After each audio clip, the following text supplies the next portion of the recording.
music is also, like, weird, and I like that. Yeah.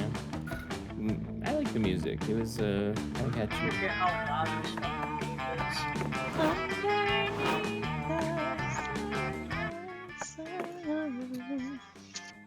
went to the boneyard last night. Anyway. Oh my Why god, does this Cat, one have really? Streamer mode. Replaces the credits song with a sync stream. Okay. Okay. In sync mode will hide the success fail feedback from the events, making it a true narrative experience. Okay. So, Dyslexia-friendly fonts? Hey? hey, I had that problem last time. Accessible fonts are only available in Latin alphabetic languages. If you're a fan of translation mode, it's possible in the default font. Oops. I'm just gonna use the dyslexia one. Thanks. I'm seen. We're gonna put voices. Oh, go away. I think it's weird that it doesn't have a turn the voice off option, unless this is a customized game. Trigger warning filters, drugs, toilet humor, graphic, horrible people, monster prom references. Damien B costume, sexy? Listen, Super Peen- sexy. peen is okay to show on stream so long as it's not modded in. So we go with the super sexy Damien B costume. Correct. You can show literal sex scenes and be okay. So Allow long as... same seat character selection? Yeah? I guess. So I think that's... Is that not for, like, multiplayer? Default outfits, winter outfits, extra DLC. Are we doing the regular... Are we doing a regular run, or are we doing a multiplayer run? A multiplayer run fit the time slot last time. True. Alright. Wait, did I hit that button? I hit that button, right? Yes, okay. Alright, also, hi Ice. I see you there. Sorry. Starting late and my insides hurt. Voice interjection yay. Make your own effects. 4 players, baby! We'll do 90 minutes because I did start late. Apologies. Share. Alrighty, fuckers, we're back, and that font is way bolder than I thought it was gonna be. Alright. Camp at least the R isn't looking like a V anymore. The stage of some of our dearest summers, back then when we were young, afraid. With school so far away, everything seemed possible as the sun embraced us on our way to camp. Summer has that distinct power, doesn't it? You live in for the days, while the nights inebriate you with possibilities. It's like life could take a turn at every corner, and for us, it did. Are we reprising our roles here? Yeah. Yeah. I'm that bitch. We gotta fix it. I feel like my guy right now.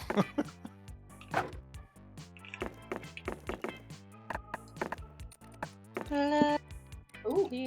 Choose one. Oh, we get items this time. Hard as fuck heart attack. Canned brain. Scott snacks. A cold ring. Totally fine ukulele. Insta post camera. Lemonade Takamura. Blade. It's a Beyblade with a blade on it. And the Magic Shrooms field guide. Oh boy. I'ma take the hardest fuck tax. Oh, we get to pick 3. Oh, real shit? Okay, I'll take some snacks and the photo, I guess. Alright. No one will love you. Equal. No one will love you. Oh, you get different items than I do. You can get, business anal paste, swole floaties, a MC Griffin, I want CD that.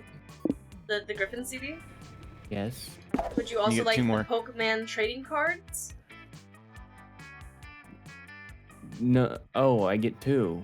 You get You get 3. 3. Oh, I get 3. Sure. Human Spaghetti. wool sweater, Griffin pasta. Yeah. I'm I'm Griffin it up. Oh, these are our quiz answers this time. Uh-oh. I don't know what I picked. I don't know that there is.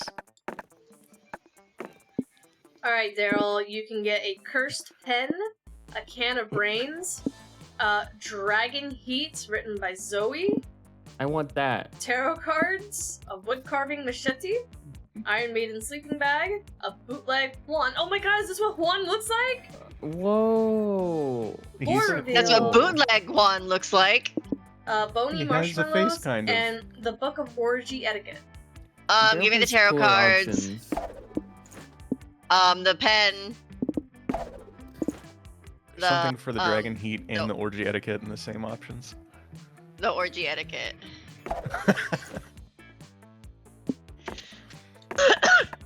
Uh,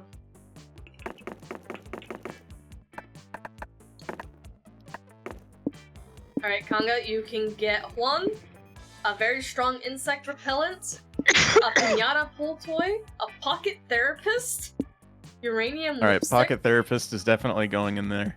too many crosswords, a sketchbook, and a spork. What was the sketchbook? What was the first word? Just sketchbook. It has the badass tattoo on it. Is that Give Damien? me Juan One. and a flotation device for safety.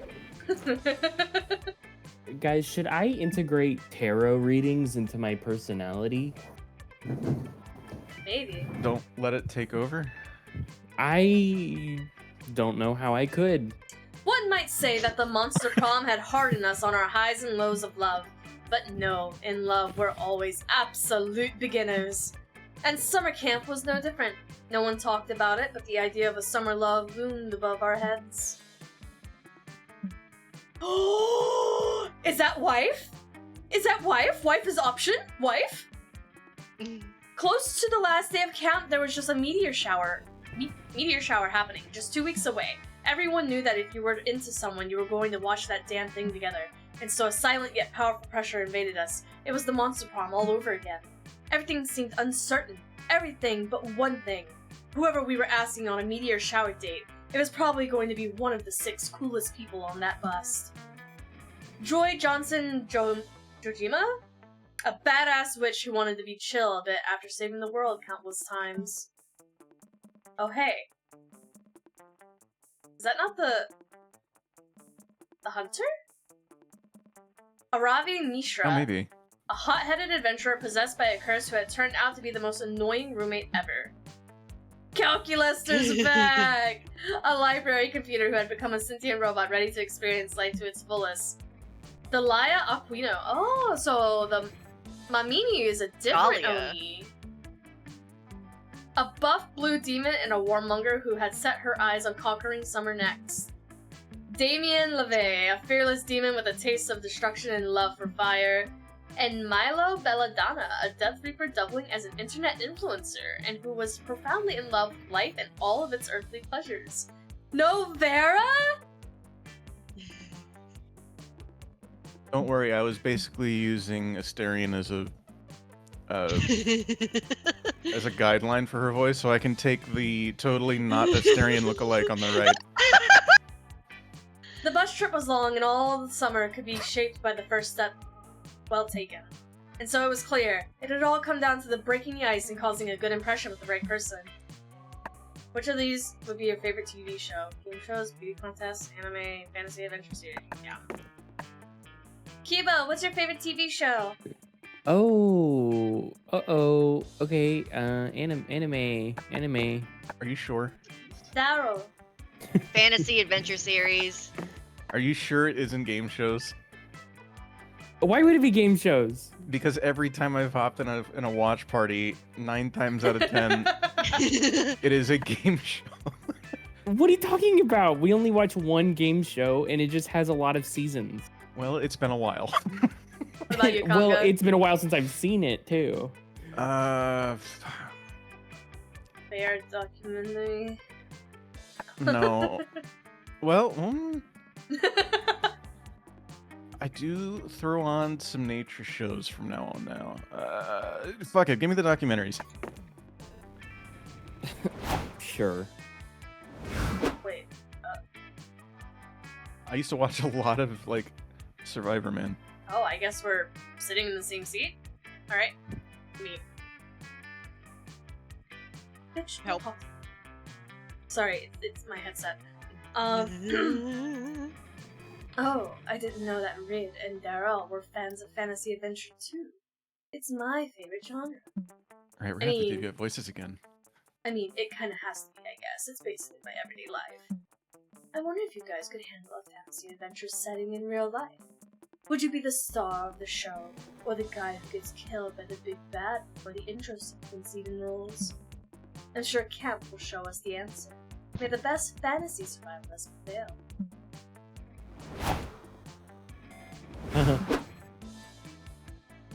I want her! Should have liked anime. Loser dweeb. I feel like she encompasses too much energy for me to convey. She's mine. Okay.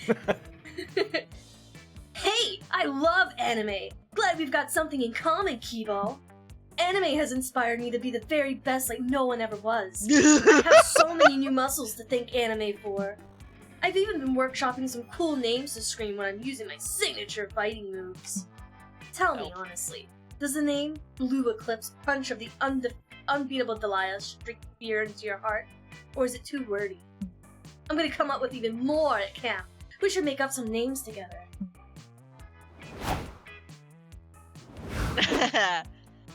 You also enjoy documentaries, Rotten?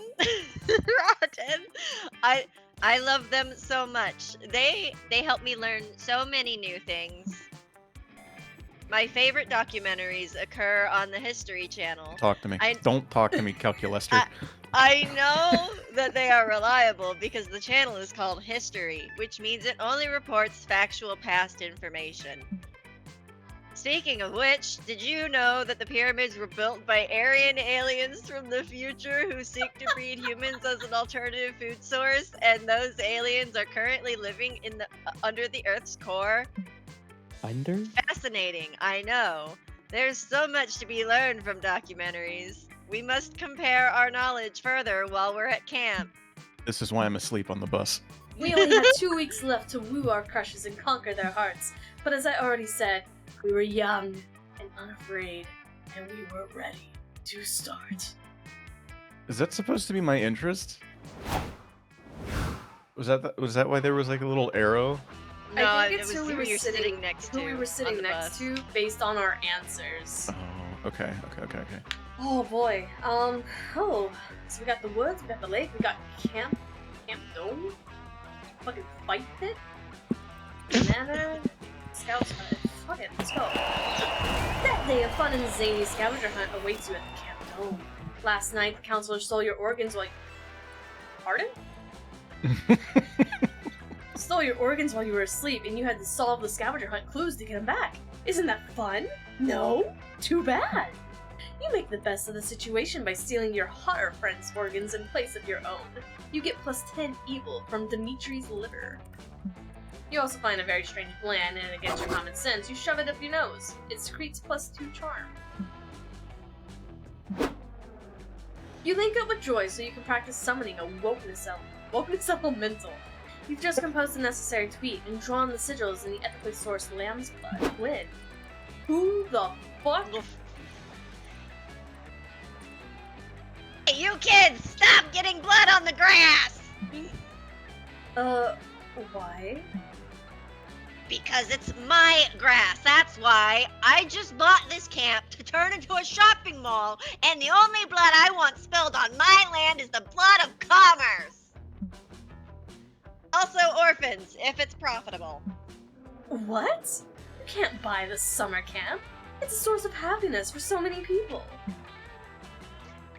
I'm sorry. Is there a law that says things that make people happy can't be bulldozed? Never mind. I don't give a shit about laws. I'm rich! Okay, Psycho. You don't get away with this. Good always triumphs in the end. Pipe down, sugar. You'll love it. I'll put 2 hot topics in there so you always have one to turn to when the other one gets too mainstream. Now go get yourself another black mesh something and let the men work. The CEO wanders off with his tape measure to figure out exactly how many sharper image outlets he can fit into the dome, leaving you alone with a fuming joy. Ugh, I want to punch that dick right in his asshole. It's like how Damien feels all the time, but for reasons. He's right, though. We can't rely on natural forces to stop him. Our only hope is to turn to the supernatural. Joy whips out the biggest spellbook we've ever seen and slams it onto the grass. Where was she keeping that thing? This is the tomb of Bakunin, the most powerful collection of anti-capitalist magics ever assembled. There must be something in here that can put an end to that man's horrible schemes. But what? You search the ancient pages for the perfect spell. You narrow it down to 2 options. Either sacrifice thousands of shares of fortune for 500 stocks, summon the invisible hand of the market, or construct the only artifact powerful enough to imprison a monopoly man. The go-to-jail card. Jail. Of course! The go-to-jail card is a powerful artifact indeed. Ever since it was the first widely distributed by the Fraternity of Parker, it has been a potent tool in the struggle against monopoly, only second, of course, to the reverse Uno. All we need is the appropriate regions. Let's see. Stock a card, ink of a jet, and a printer to bind them. Yes, I think this just might work. Soon, with Joy's expert direction, the ritual is complete. You'd think it would be easy to print out a card from a well-known board game, but Adobe Acrobat is super complicated. Pardon my absence, I was just doing an evil monologue while making a poor person sign my shoes. Now, what futile stratagems have you concocted to defeat me? A bake sale? A rock concert for charity? Some other pointless display of youthful vigor? It won't work! Oh, we have something much more effective. Behold, the go-to-jail card. No, not that! Anything but that! We billion... God and common decency! The only rules we must obey are the rules of the Monopoly board game! And only the standard rules. All the house rules just make the game take longer. Free parking can kiss my ass. Just as I thought. So long, you filthy billionaire. You're going away for a really long time. Joy nods and you throw the card on the ground. Red lights flash and a skeletal hand emerges to drag the CEO down into a glowing crimson void.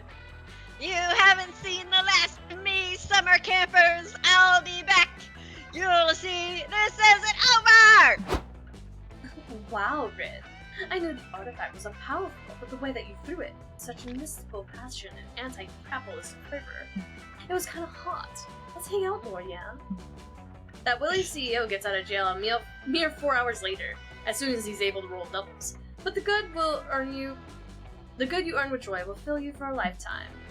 Unless you do something really fucking dumb, but what are the odds of that? You gain +2 smarts and +1 charm. Kibovo. Okay, I don't understand, anything. I only know how to think in school, so... You can go to the woods, you can go to the lake, you can go to the manor, or you can go to the headquarters. I'll go to the manor, sure. There might be a computer with League on there. There looks like some cult stuff Yeah. going on. Is it Charles? Yeah. People breaking into the woods. There seems to be a man drowning in the lake. Cult stuff in the manor, and genuine, actual things going on into the headquarters. No. I want to go to the rift. I mean, the manor. The manor. That day, you explore the haunted manor's basement, only to find it has a sub-basement. The sub-basement is full of haunted chairs and a staircase to the sub-sub-basement. The A third lane. sub-sub-basement is a haunted wine cellar. The sub-sub-sub-basement is a haunted nightclub for Four ghosts who don't lanes? like wine. They Jungle, serve jungle, haunted jungle. spirits. The sub-basement to the 10th tower is a subway. You Oh, eat a this foot-long is Reuben something and else. continue your travels. You eventually check a walkthrough and find out that the Haunted Manor can spawn an infinite amount of sub-basements. You only make it as far as the 89th level, which is the Dom Oh, it's the Sub Leather Room. Persona dungeons. You gain +2 boldness from the horrors you witnessed there. A wall collapses and there's Delia with her fist out. Calculaster stands sheepishly next to her. Friend Dahlia, there was a door a mere 36 centimeters from the impact point of your punch. So? We Aquaninos make our own doors! I respect your rich family history of punching your way through walls. However, I feel it is my duty to inform you that utilizing pre-existing doors is 3.1 times more efficient than punching through walls, and reduces knuckle wear and tear. This is why you're such a powerful ally, Calculaster. I would have never thought of using doors on my own. Hey, let's try this one over there. Delia opens the door to her left, and the deluge screaming tongues pour out. Neither she nor Calculaster seem a little bit startled by this. Friend Dahlia, I had no idea you two were incapable of fear. Bonding experience initiated. What? No, I definitely experience fear. I'm just not afraid of a closet full of screaming tongues specifically. A healthy sense of fear is important in survival trait, and a necessary quality in a good leader. My fears include not being the best, exploding, and institutional racism. Ah, I see. I thought I had found someone else like me. But instead it seems I am both a poor facsimile of a living creature and a poor leader. Oh well. Does that mean she's terrified of Damien? Chin up, my middle friend. It's gonna be okay. I have no chin, and no, it is not. Yes, it is! Because Kibo and I are going to teach you how to feel fear so you can become a great leader you were born to be. I was also not born. So you can become great leader that you were made to be. Pretty sure Delilah is not going to be able to accomplish this monumental task on her own. You're gonna need to step in. Luckily, you know just how to scare Calculaster.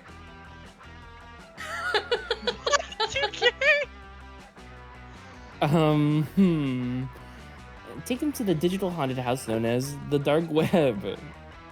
I have heard of the dark web, Kibo. I have even been there. Alas, it has failed to scare me.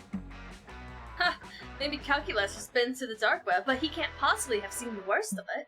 It takes a truly depraved mind like yours to really plunge into the depths of the dark web. You whip out your laptop and show him what you mean. Whoa! This page is offering to sell us drugs! And the drugs are actually crushed up assault weapons! Doesn't that scare you, Calculaster? Sadly, all I feel is confusion at the author's lack of punctuation. This page lets you buy a private army which you can use for literally massacre whoever you want. Just really go to town, I don't care. Spooky, right? I find it disturbing that the seller only accepts payment in doggy coin, but beyond that, I feel nothing. Dogecoin. Doggy! Doggy. What about this collection of horrifying JPEGs? Have you ever seen a man jerk off to this many astronauts? It's insane! It is wrong to kink shame, friend Dahlia. Astronauts True. should be permitted to enjoy being masturbated to, and some find them very appealing. Oh, sorry? No, it is I who am sorry. I lashed out because I was frustrated by my inability to experience... Oh no.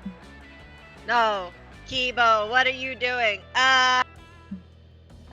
What? I thought you weren't afraid of the dark web.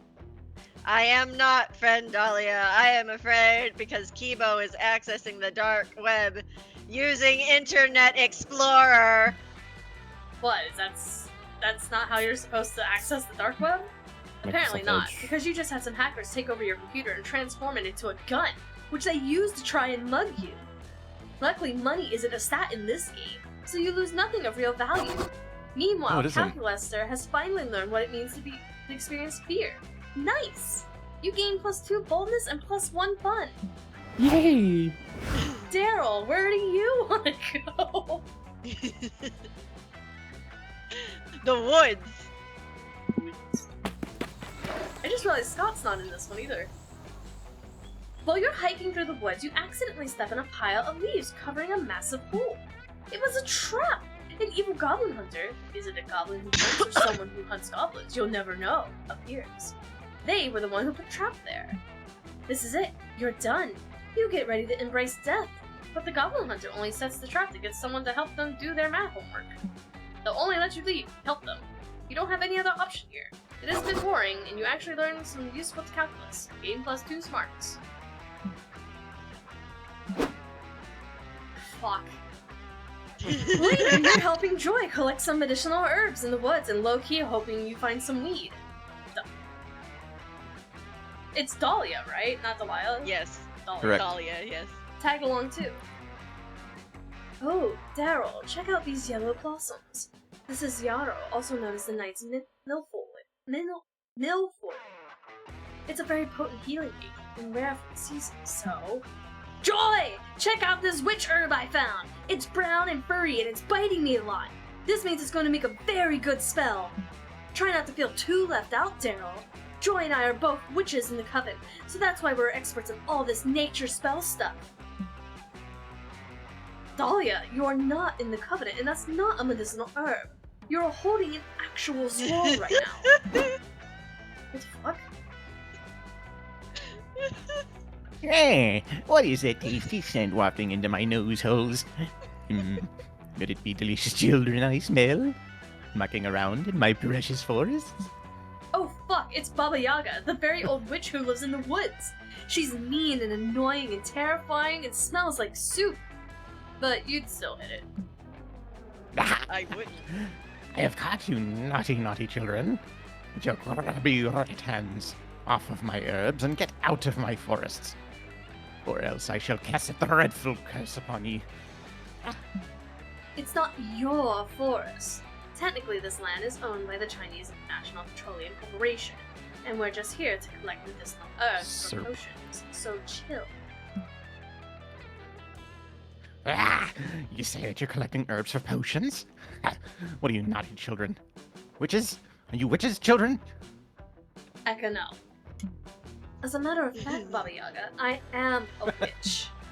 And I'm a witch too! Check out my witch muscles! Doesn't this bicep scream witch to you? No, she's not.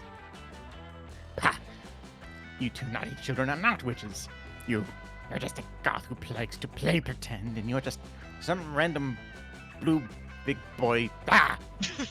Hey, how dare you! I am a witch! Oh, and I'm also a girl. Preposterous. You're not a girl, because girls cannot have muscles.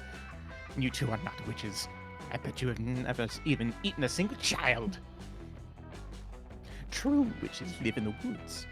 They keep little kitties and file noise complaints. Oh, and I suppose witches do magic. But really, child eating is the most important part. Ugh. Child eating is a very outdated, inhumane magic practice. A vast majority of witches have sworn off of it completely. It makes all of us look really bad when witches eat kids. This naughty child thinks she is a witch. She presumes to tell me that a witch should not eat children. Truly, modern youth is corrupted beyond repair. And I shall not even start on the big blue boy. Boy, were you not so racked with muscles, perhaps I would eat you and gain your soul's magic. Holy shit! Baba Yaga's opinions are so outdated, she's about to start eating your friends! Quick, figure out how to open her mind to your modern ways!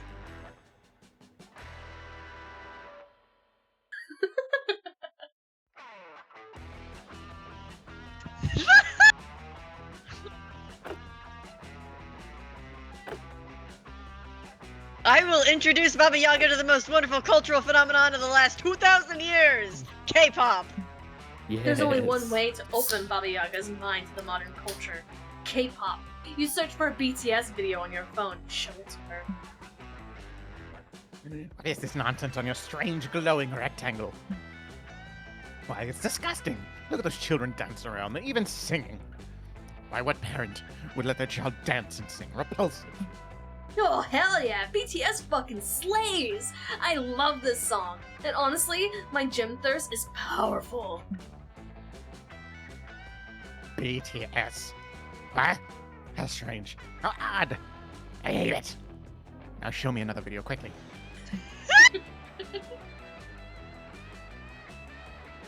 Haha, fuck yes! Daryl, search BTS DNA music video official. You guys, how the fuck did we get onto the subject of K-pop? We were talking about child eating like 3 sentences ago. 6 hours Am I gonna show us pass. how it's done. It's so obvious. The best solo song from Map of the Soul was Filter. You're absolutely right, Blue Muscular Child. Thank you! I mean, don't get me wrong, I love Inner Child at my time too, but no one can match Jimin's vocal range. Well, I'm glad that you 3 had fun.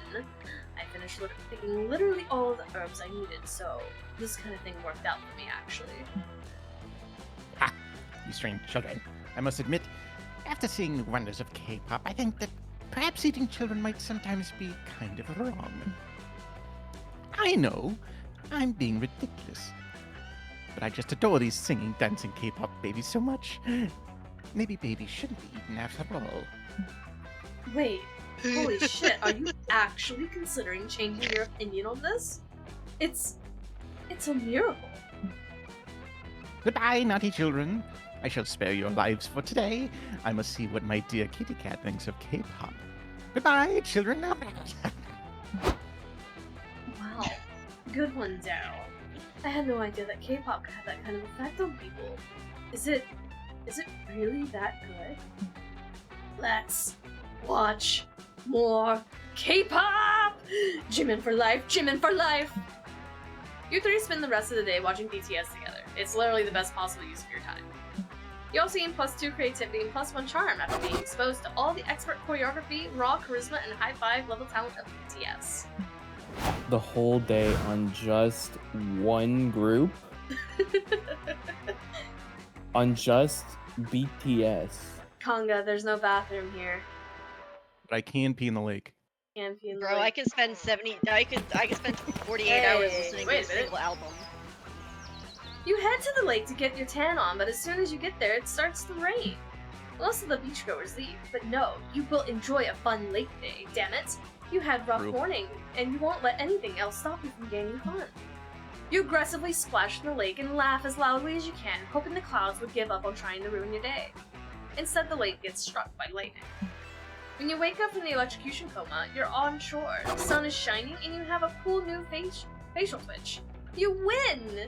You gain +2 fun. It's a beautiful day at Camp Spooky, and Calculester is taking the opportunity to show off his succulents.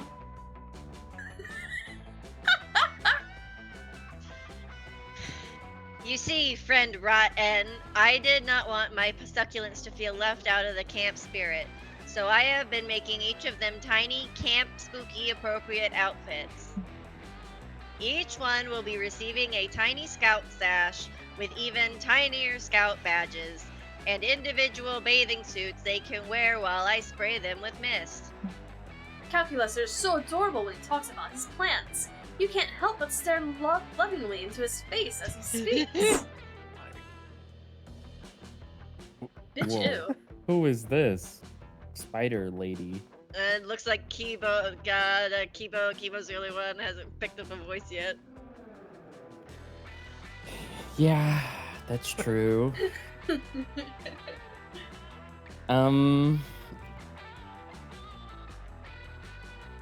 I would say you could pass the Conga, but Conga already has a hag in his repertoire. Well.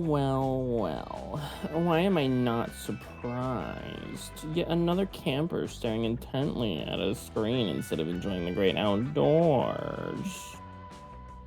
Camp Spooky isn't about using electronics. It's about engaging in classical activities like scouting and swimming and doing manual labor to benefit the camp. And yet, here you all are on your phone. You explain that Calculester is not in fact a phone, but rather a sentient being, and in fact a fellow camper under her charge. Friend Rotten is right. Friend Camp Director Miss Weaving. You and I have interacted multiple times. That's what students and their phones always say to try to justify their technology addiction and neglect their real world responsibilities. You have left me with no choice. I'm afraid I'm going to have to confiscate all screens from you until you've kicked this nasty habit. My head. Confiscating Calculaster? Quick! In a flash, Camp Director Miss Weaving grabs Calculaster and starts trying to put him in her pocket. Help. Help. I'm being kidnapped. No, you're not. You're being confiscated. There's a huge difference. It has to do with whether I consider you a person or not. Damn. I really Rescue like her me, design. friend Rotten. Rescue me from friend Camp Director Miss Weaving, who is not being a good friend at all right now. You can't let Calculaster be kidnapped. Computer napped? Confiscated? Whatever, he can't be taken away. You need to find a way to convince Camp Director Miss Weaving that your relationship with Calculaster is far from any unhealthy addiction. Given your history of spending all your time and energy trying to impress one classmate with no regard for your school or extracurriculars, this may not be true. But you still need to convince her. What the fuck? What the fuck?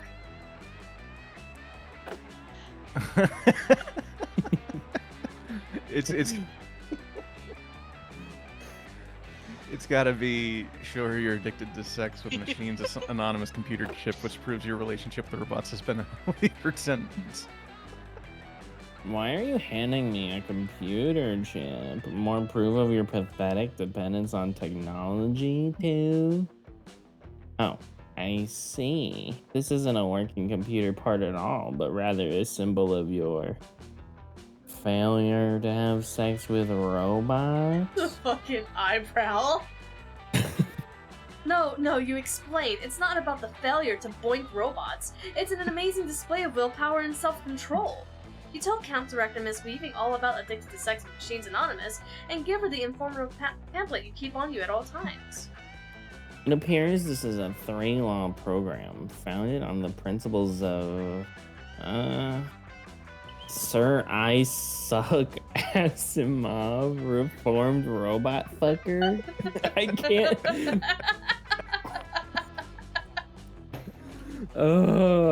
Law 1. A monster may not bang a robot or, through inaction, allow oneself to be banged by a robot for an excess of 10 hours a day. Law 2. A monster must obey the orders given to it by robots, except if the robot says to bang them in excess of 10 hours a day. Law 3. A monster must protect its own existence by cultivating interests and hobbies outside of being a robot in excess of 10 hours a day.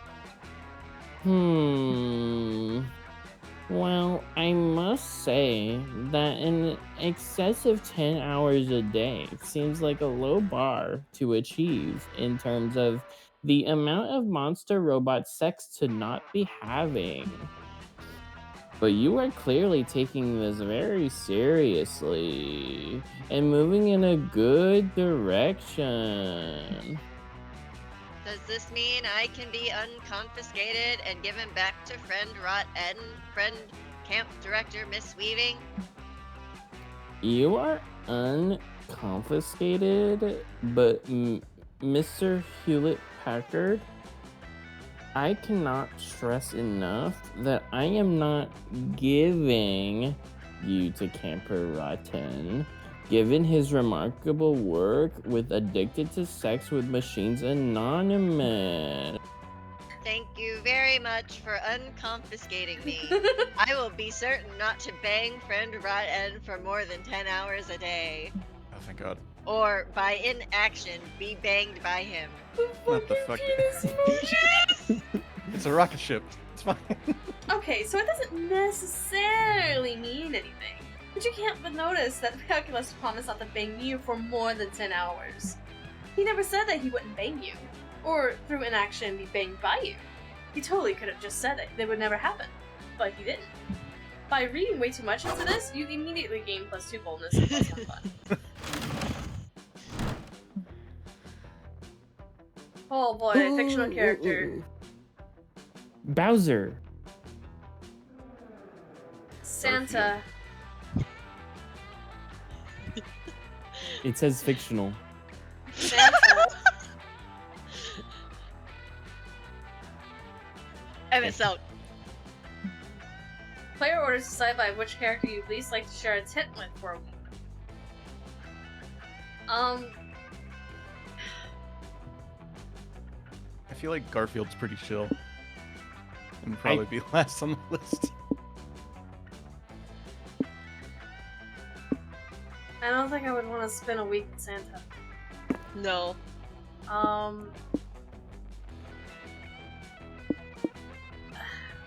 Is anyone, like, obviously Kiba would be okay with spending a week with Bowser. How's everybody else feeling? I mean, given how he is in, like, some of the RPG games, he seems chill. Yeah. Emmett Silk is more insufferable. He'd probably try to send you to the Nether Realm. I'll go Bowser, because I don't think Garfield would give a shit about literally anything. Garfield would eat all of your snacks. Alright, But that's it's about the it. evening. I'll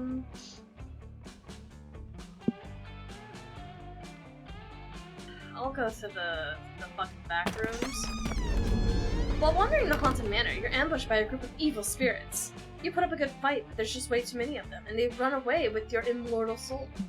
Luckily, you always knew this day would come, and you replaced your immortal soul with a beanie baby years ago. Good foresight on your part, you gain +2 boldness. Later, you're wandering around trying to tell if you have a mercury poisoning from all the tuna you ate for breakfast when you see Joy and Scott. Scott's here! Wow. Yet another character you voice now. Yep, sure is. Yo, Meanwhile, Red, check it Damien. out. Joy and me are doing photography. It's basically the art version of sports. Yep, we're taking photography class together. This week we're supposed to capture the majesty of nature. What would you say is more majestic, a small bush or a small shrub? You have a desperate need to be included in basically everything your friends do. So you whip out your phone and start snapping pics with Scott and Joy. Yay, friendship! Suddenly, Scott pauses. He takes a big sniff in the air and inhales for about 40 seconds straight. It is an awkwardly long time to be inhaling. I thought something smelled off. Joy, are you okay? You smell kinda stressed out. Like that time when I asked if I could eat macaroni just using my butt. Huh? Oh, please don't smell me, thanks. But I am a bit stressed. It's just that everything is all so calm, and when things seem calm, that's actually when they're the least calm. It's the calm before the storm. When there's no obvious evil approaching, that just means that the whole world is about to be blindsided by the biggest threat imaginable. We should be more worried than ever. Do you think that maybe that you saved the world so much that you got used to saving it? Maybe you're just not used to doing out. It's like me and footballs. When I see a football, I want to catch it. But somebody has to throw it first, so that it needs to be caught. It took me a while to accept that. No way. This is not about me and my emotional defense mechanisms. There's definitely an ancient evil lurking beneath the surface somewhere around here. Like, for example, look at these pictures. If this were a normal episode of The Covenant, we would spend the first 2 minutes taking photos and setting up some B-plots. And then we would discover a mysterious omen in these pictures, teasing the larger evil that's yet to come. See? Doesn't this picture look like a tree? A tree look a little foreboding to you? It looks kind of like a normal tree to me. Looks sort of familiar, actually. I think I peed on that tree once. Oh god, is that an omen? Okay, so maybe it's not an omen. But what it's about this photo of a sunflower? At first I thought it showed the most elegant symmetry of the flower. But shit, it might be an omen. Alright, I'm gonna look through the photos I took and find an omen, because I want to be a good friend. Pictures, pictures, pictures! Oh my god, Joy, look! Look at this photo! It's so blurry, it's evil, it's a blurry evil omen! No, that's just your thumb. That's a blurry picture of your thumb. You'd have to help me. Maybe this was a bad idea. Uh-oh, it looks like Joy is coming up short on omens and is about to be exposed as a total workaholic. Look through your photos and find something ominous to help her out.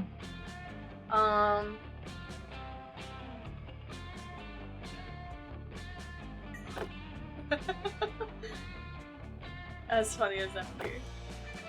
This picture has a flock of birds, which are the classic bad omens. If we connect the birds and we connect dots, I'm sure we would find an ominous warning. Yeah.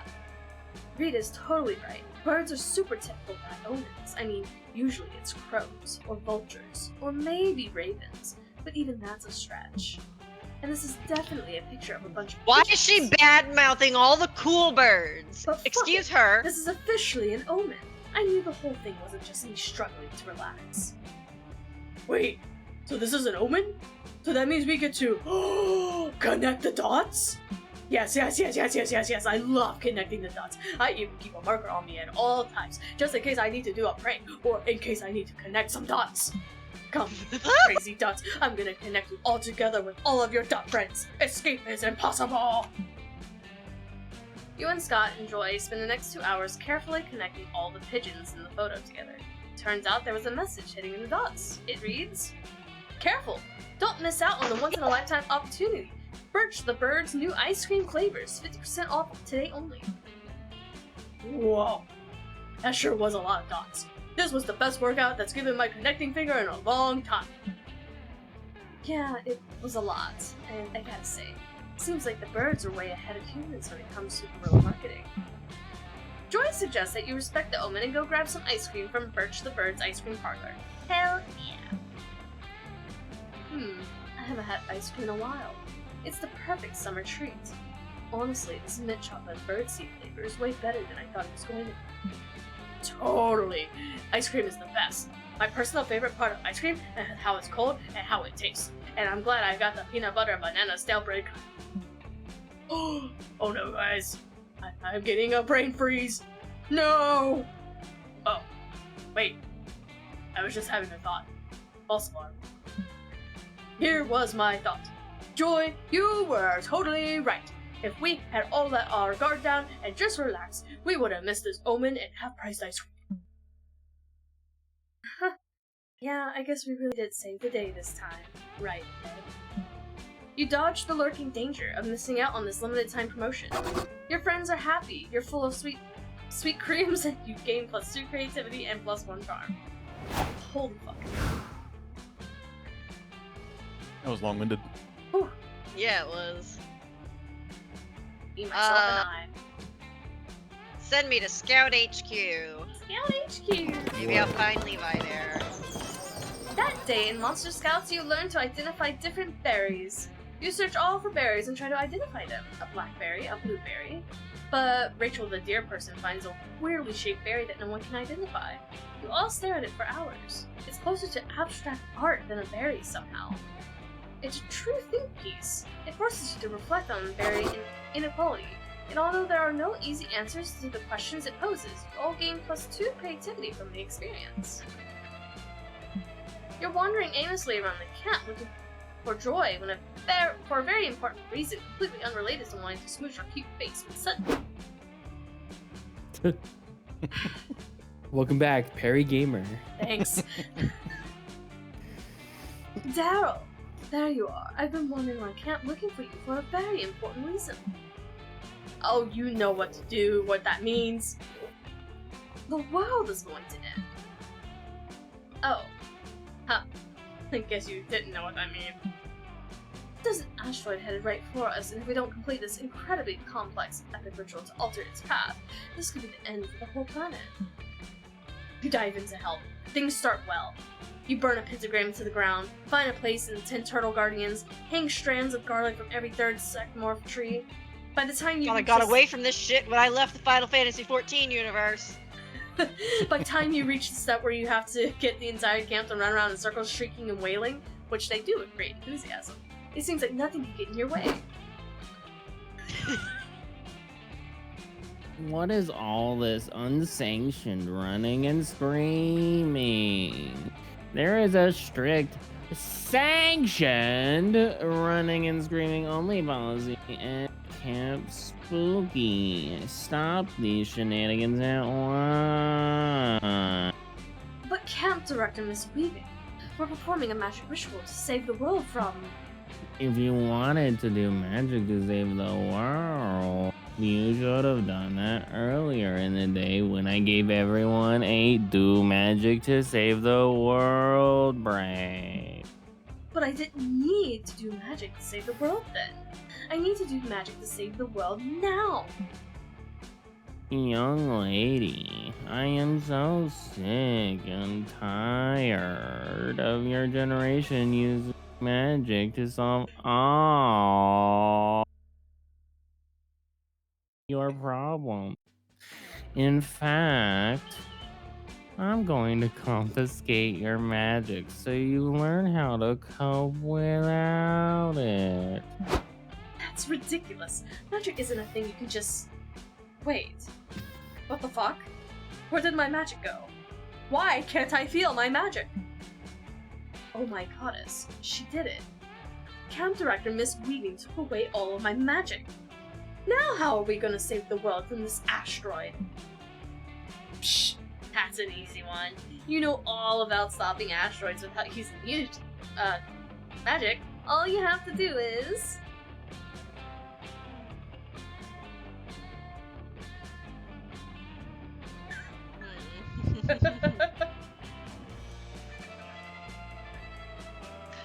I will treat the cause, not the symptom. Cancel the Ricky Martin concert that the asteroid undoubtedly is coming to Earth to attend. That first option has a lot of weight right now. Of course! I knew there was some huge and definitely still culturally relevant event that I would totally be going to if I weren't at camp. I hate to get in the way of a great art, but if we don't stop people from hearing Ricky Martin sing tonight, no one will ever hear Ricky Martin sing again. And he's not one of those singers who only sounds good on the radio with autotune. I mean, he was she in Evita revival, for goodness sake. Yes, you think to yourself that the 2012 Elena Rogers revival of Vita, featuring Tony winner liko SOᴍᴇs as the blasphemous Juan parent, is in fact how most people know icon Ricky Martin. The two of you rush over to the concert venue, which is conveniently near the geographical ambiguous location of Camp Spooky. Without Joy's magic, you're forced to use your boldness, smarts, charm, uniqueness, nerve, and talent to work your way backstage past security. Between the two of you... BS cunt. Plus Valerie's items in your pockets left over from the school year, you're able to do it, and before long, you're in Ricky Martin's dressing room. Mr. Martin, you need to cancel tonight's performance. At least we all end up living no viva la nothing of what's so kind ever, much less loca. A huge asteroid is coming for your concert. Yes, obviously, says peerless musician Ricky Martin, visibly annoyed. It wrote saying it was literally my biggest fan and asked for a VIP pass, which I happily gave. What? Why? Because I'm Ricky goddamn Martin, that's why. You think every day that a giant rock from outer space wants to attend my concert? You think this shit happens to Miley Cyrus? No. This is happening to me, Ricky Martin, singer of the Spanish version of I Could Go the Distance on Disney Hercules VHS from the mid-90s, surrounded by fire and rock. And that is how I plan going out, surrounded by fire and rock. But you're taking the rest of the world with you. Wouldn't be the first time he's taken the world by storm. But what's worse, a world without cancelled Ricky Martin concert, disappointing hundreds of fans, or no world at all? Obviously, the second one. I disagree. And when you see me perform out there, I think you'll see exactly why. Joy doesn't, but somehow you do? Ricky Martin is so captivating that before long you hear yourself beg Joy not to stop the concert, telling her to let the world in. You can't help it. You hear how absurd you sound, but it's like an out-of-body experience. You only have one thought. Must keep Ricky Martin singing. Luckily, the ozone layer reduces the asteroid to the size of a potato, which lands on your foot, so no one but you is your foot's hurt. This counts as defeating the asteroid through the mundane means, so Camp Director Miss Weaving restores Joy's magic to her. What she doesn't restore to Joy is her being on speaking terms with you, Miss. Joy's super pissed that you let yourself be hypnotized by Ricky Martin and almost let the world end. You lose -2 fun and -1 boldness. Oof. Bold. Woods. Woods. Damn, I was gonna go shit in there. That day, Woods. while hiking through the woods, you find a tree with the words J plus S for Ember carved on it. Aww. Then on another tree, you find J is a liar and cheating hoe. That's a little less cute. Then on yet another tree, you find S, I know you bang like 12 people abroad in Europe, don't dish what you can't take. On the last tree, S doxes J. It turns out that J lives on 788 plus 2 Smarts Lane. Boy, you sure can learn a lot from trees. There's nothing you like more than being helpful, provided it is in turn helping you find summer honey, so it's no surprise to you that you find yourself aiding Dahlia in the collection of another single batch.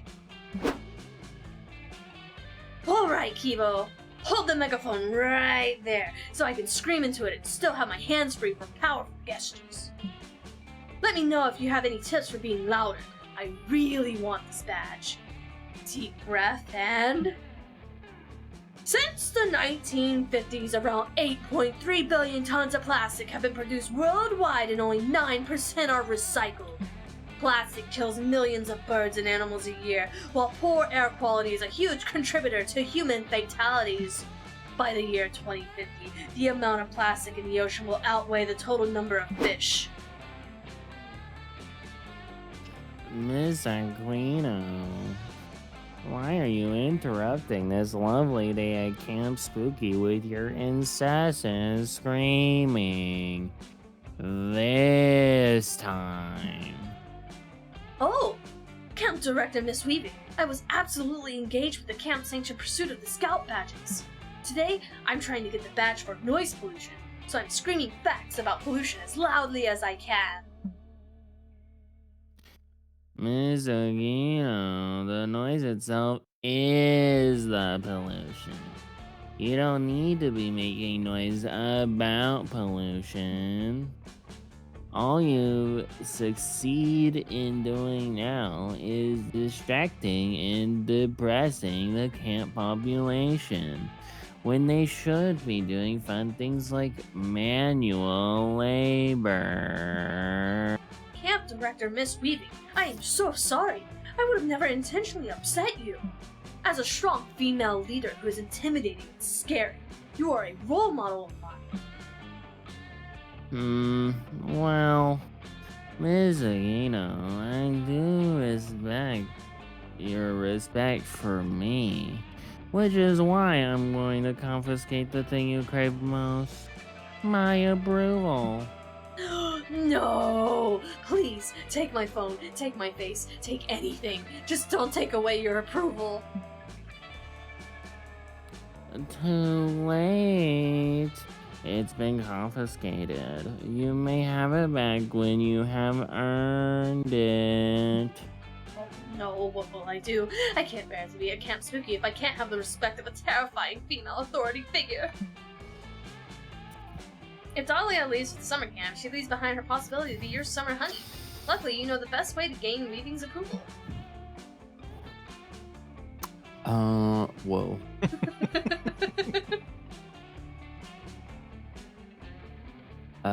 Well? Yikes. Become a doctor, bro. Become a doctor. Yes, of course. Being a doctor makes your parents proud. I mean, your camp authority figure who put you in no way view as a substitute parent. But you know what being a doctor also makes? Time. A lot of it. It makes time go away. Delilah's not wrong. Under a normal circumstance, becoming a doctor does make time go away. Luckily, you're good friends with the admissions director at Hyperbolic Time University's Medical College of Spirit and Time, thanks to your shared hobby of illegal underground high-speed origami folding. All of it takes a quick text, and you and Dahlia are whisked away to the pocket dimension where you can spend years studying machine medicine in what seems like mere seconds back home. Whoa! There are so many buildings here, so many classrooms. I bet they even play things in the gym other than dodgeball. You don't bother telling her that there probably isn't a lot of gym classes in med school. You'll trust she'll find out soon enough. And so she does, as you throw you into the rigors of the med school. You consider participating in campus Greek life, but decide to make a social sacrifice and to focus on learning. You go through the highs of earning high scores on tests and the lows of earning low scores on tests. You dissect corpses, also sometimes zombies, with their consent. In a literal blink of an eye, 8 years have passed through the hyperbolic time University Medical College of Spirit and Time, and you return back to your dimension. Look! Look! Camp Director Miss Weaving, look! I am the doctor now. May I have back the approval you took, please? A doctor, Well, it's better than nothing, I suppose. If you were a doctor and a lawyer, that would be better. But I will indeed restore my approval to you. Thanks, Mom! It's possible that there are deeper issues underlying my desire for approval. I should maybe go to the hyperbolic time University College of Social Sciences and study psychology. Well, whatever she does or not, at least she's a doctor now. Not that she has any plans to practice medicine, ever, but surely it helps your relationship that you spent 8 years together in a different reality. If nothing else, it gave you plenty of fond memories, as well as +2 charm and +1 creativity. I have just realized, and I am so sorry, that the voice I chose for that character makes this stream about 3 times longer.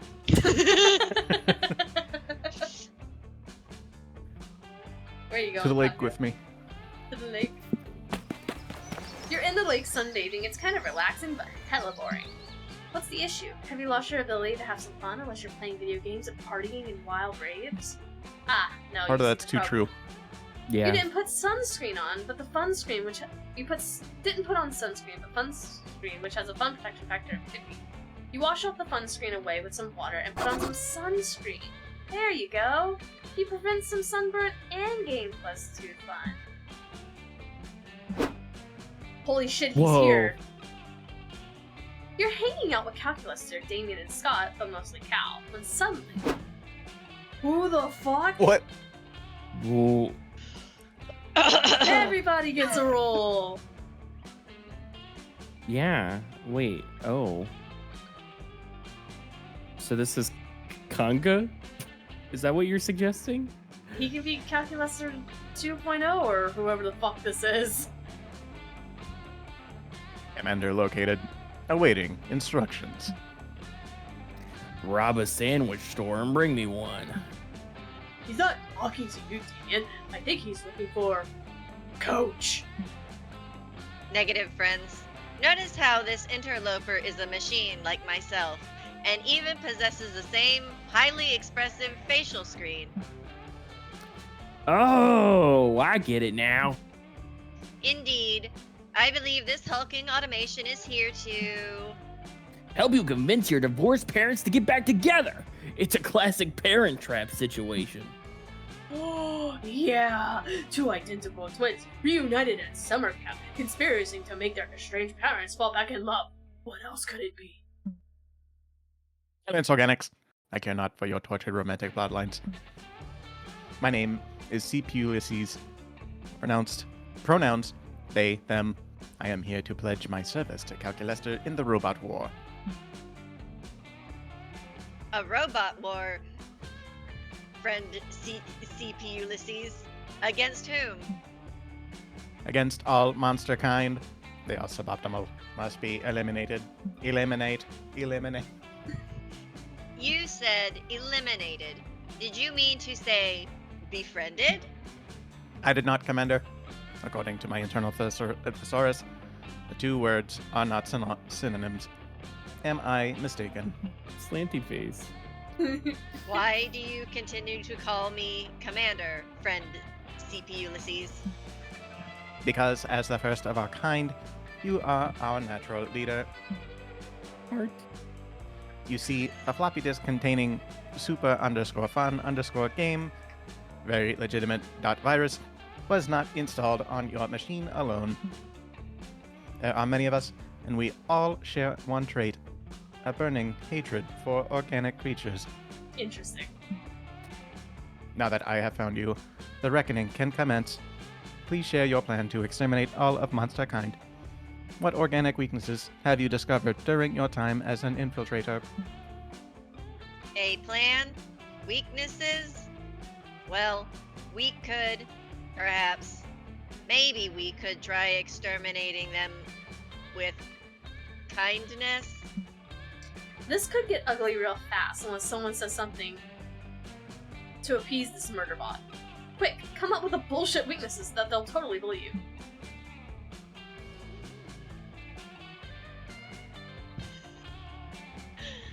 Monsters are too reliant on their hands. There's a technique to weaken them. It's called high-fiving. High-fiving.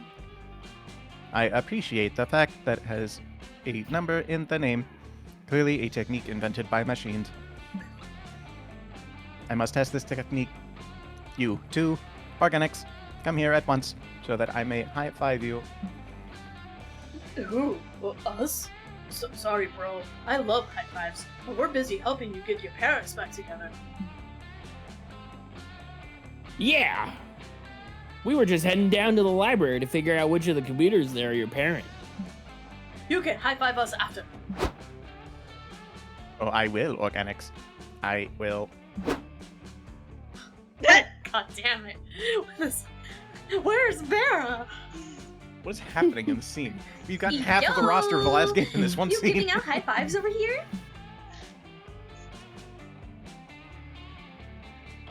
Indeed. Commencing high five protocol. Activating atomic bicep. Let me demonstrate instead, friend CP Ulysses. I am the commander, after all. Calculus gives Polly an enthusiastic yet gentle high five. The lessons you've been giving him have really paid off. Nice. You whisper into Polly's ear. Oh, I mean, ow, my whole organic body, which I have. Is it working, robot guy? Are you convinced? Completely. Fantastic. Then I think we should all go home right now and think about what we have accomplished. I obey unthinkingly, Commander. The future is bright. Today we high-fived one camper. Tomorrow, all of monster kind. Yes, good, fun, goodbye. Well, that got rid of CP Ulysses for now, but you have a feeling they'll be back. For the moment, though, you gain +2 fun and +1 charm. Choose an object. Lamp. Chapstick.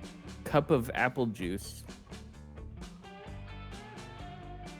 Lamp, chapstick, cup of apple juice, arrow, Thin mints. Thin mints. Player orders decided based on which object would be the most useful in the new Swiss Army knife attachment. Lamp. Ugh. Lamp. Probably chapstick? I'm probably gonna say liquid last? Have fun dying we're of not even thirst, you dumb halfway. idiot. You fucking moron. You're Oh, a it's the fucking... campfire. Oh, who are you? What are you? Reed, you like the campfire too, huh? I love the way the flames look so bright, so hot, so unbelievably sexy. I just want to throw myself into them and embrace the warmth! Moss makes a mad dive into the fire. You calmly grab the back of his wing and strong arm him back into the log until he relaxes. This happens a lot. Whoa, thanks, Reed. I really owe you one. Hey, as a token of my appreciation for saving me from my own dangerous, intrusive thoughts, why don't we swap a little gossip? It'll be fun. Isn't cashing into light theft supposed to mean that you do something for the something the savior wants to? Well, whatever. You could go for a little gossip after saving Moss's life. Ooh. What? You strike? Uh-oh. Strike with your gossip skills? Choose one?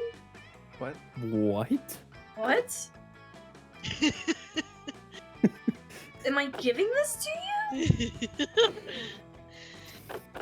Is this like a Ratkanga has a breast implant? It's so funny. Let's body shame him, or is it like I hear he still has the old new Nintendo DS Lite? Choose what? What? What am I choosing? What am I doing? Orphans? Type in an abstract huh? Is this literally just Mad Lib? It is Mad Lib. Abstract concept. It's reverse Mad Lib where you pick the Ball. words and the prompt goes after. Balls. Those aren't abstract. Wow! I'm so glad I was alive to hear that and not engulfed in flames. Thanks, Reed. Your gossip is almost as titillating as the white-hot embrace of the campfire. I'm gonna go tell everybody.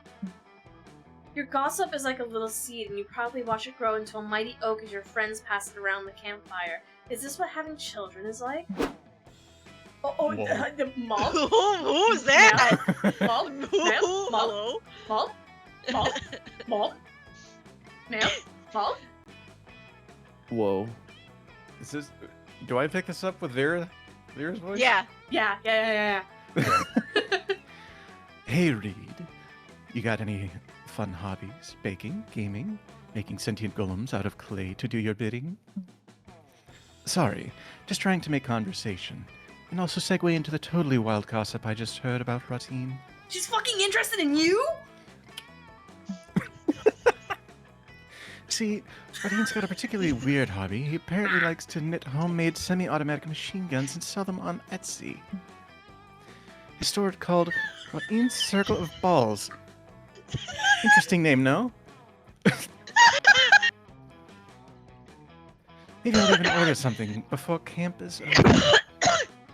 But what's even weirder about Ratti's Circle of Balls is that Ratti gives orphaned unicorn foals a 75% discount on all purchases. The explanation on the Etsy store page is that Ratti wanted to give back to the community that shaped him into the woman he is today. Whatever that means. Personally, I think Ratti's hobby only makes him sexier. But hey, to each their own, what do you think? This will certainly be a rumor to remember, and everyone will definitely remember that Ratti gave us pure boldness. Dude, I'm so in. What? Oh my god. Hey, where do you want to sit, man? What are my options? Oh my god, here? you can sit alone. I think you that's can- the safe option here. Put me at south. Put me compass south. You sit on a log by yourself. Some nights are for flirting with your friends, an endless bit of romance and/or sex. Some nights are meant for spreading ridiculous rumors and frolicking in the chaos. I have a It's nice. business to manage. It seems it is for sitting with your friends. The question is, will your friends see it that way too? We'll see. Oh, you have to wait for someone else to sit next to you. Oh, Whoa. Daryl, where are you going? Why are these two sitting together? Please part.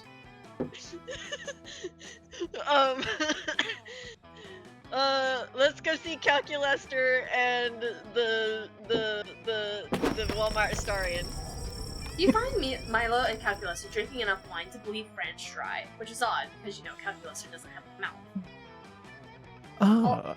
I have to say, I think that is the natural crispness of a Pinot Grigio pairs nicely with the gooey processed sweetness of a toasted marshmallow. Yet the Syrah's smoky undertones are undoubtedly the perfect complement to a burned weenie. What are your thoughts, Calculester, darling?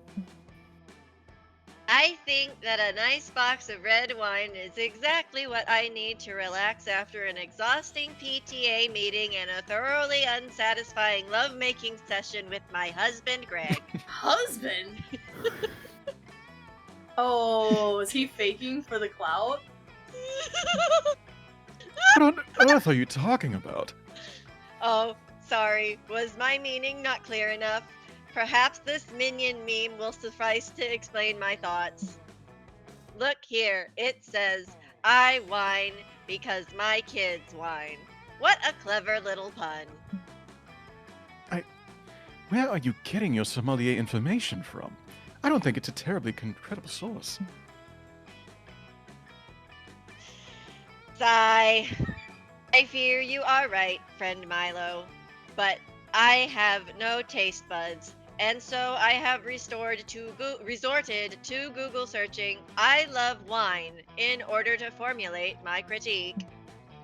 But I dearly wish to participate somehow.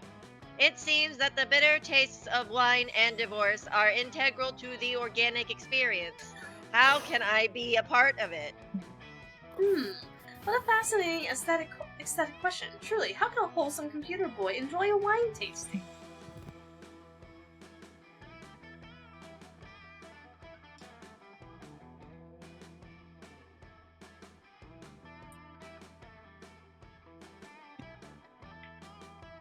Wine tasting isn't about taste, it's about the drama! What does the wine make you reflect on the fleeting, flavorful joys of life? Brilliant point, Daryl. It's true, wine is the backdrop for so many beautiful life events and life-ending events. I've witnessed countless lovers confessing the feelings of a mid-talk, friends toasting their good fortunes with a nice pre-dinner Riesling, and so many unforgettable kings poisoned with a bit of belladonna slipped into the port. Such a flair for the dramatic. Yes, calculator darling, this is the heart of the matter. It's not about the wine's flavor, it's about the feelings it makes you feel. Like inspired or poisoned. Okay, I feel confused. Good, good. Here, this Merlot's an old favorite of mine. It pairs perfectly with perplexity.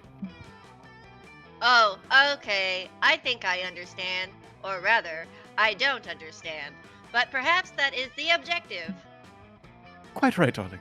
And for you, Daryl, I have a delightful Prosecco. It's bubbly and perceptive, just like you. Milo winks I want at to take you. that one home. You hope That it's was mine. flirtatious and not because they've poisoned your wine. Guess you'll find out in a few minutes. Bobo. Conga. Aww. You sit with Ra'in, your sexiest friend, who is also a player character. You two have fun flipping through last year's Spooky High yearbook. You laugh at the awkward class photos and read all the weird signatures from your other old friends. You get the most likely to section, and Ra'in asks you sexily, "Hey, Kibo," just for fun, which is superlative? Do you think Superlative. Superlative. Sure. Oh. Oh. Wow. Should I pick this? I'm supposed to pick which one I think you would have gotten. No. Wait. Yes, Oh, he's yeah, asking. yeah, He's he's asking you. me. Yeah. Okay. Oh, I see. Most likely to kiss Kibo on the cheek. Nice! Ra'in is sexually smitten by your compliment, and you have a great night together. Later, alone in your tent, you find yourself doodling Kibo plus Ra'in hearts in your old yearbook. But it'd be crazy to even consider dating Ra'in, right? Well, for now, we're voting Ra'in as the most likely to gain +5 charm, and you get a +1 smarts, +1 boldness, +1 creativity, and +1 fun for yourself. How Oh the my fuck gosh. did Conga rack up from us shit talking? Not available when sharing controller. Wait, I'll take a gamble? What am I gambling up? What? I don't think we have a choice. We don't have, just pick it. It's Juan! It's him. It's my Whoever does this favorite. has to give him a Spanish accent. I don't know how to do a Spanish It's not accent. me. Welcome. You new here? Don't fret. Let me explain how this works. I will prepare you the drink of the day. You may choose the drink that one. But if you're not interested, you're lucky. There's a mystery box with a second option. Could be better, could be worse. But one thing is for sure, it will be mysterious. In these drinks, look, choose whatever you want, but I'm not responsible for whatever you put in your mouth.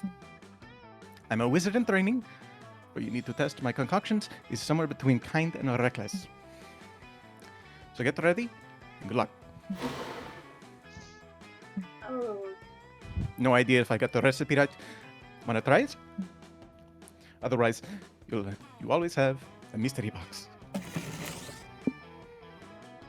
It's pretty. It is pretty. I want it in my mouth. Yeah, no, totally. I was testing your common sense. And you passed. Your prize is the drink you chose. Whoa. Whoa. Sorry, I was like lost in the makings of the glass, like the actual glasswork on how that would work. Yeah, that's. Wow. Quite appealing, right? Don't know if you'd drink that, but the real question is, will you? I still have that mystery box, because at this point, who knows what you drink? Oh, fuck, it's on me. I gotta go with the box. Let's go with the box. Oh, The mystery box. Sangria. So bold of you. does that have a heart in it? Yes. Hope you're happy with it. No refunds. The double gift? What do you Oh say? shit, sorry. Or would you prefer the mystery box?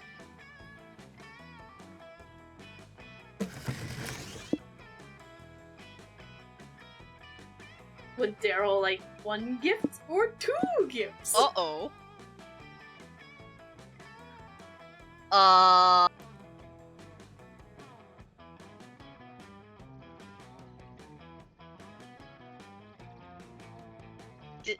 Drink of the day? Yeah, no, totally. I was testing common sense, and you passed. Your prize is the drink you throws. Thank you. Ugh. Well, what is that supposed to be?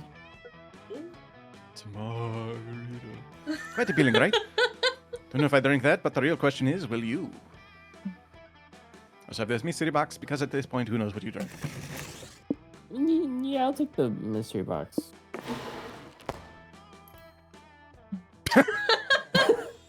The mystery box, so bold of you. Hope you're happy with it. No refunds. Oh dear god, what do these do? What? The delicious sangria, a Mediterranean concoction with a lot of heart. If my calculations are correct, it should imbue you with a...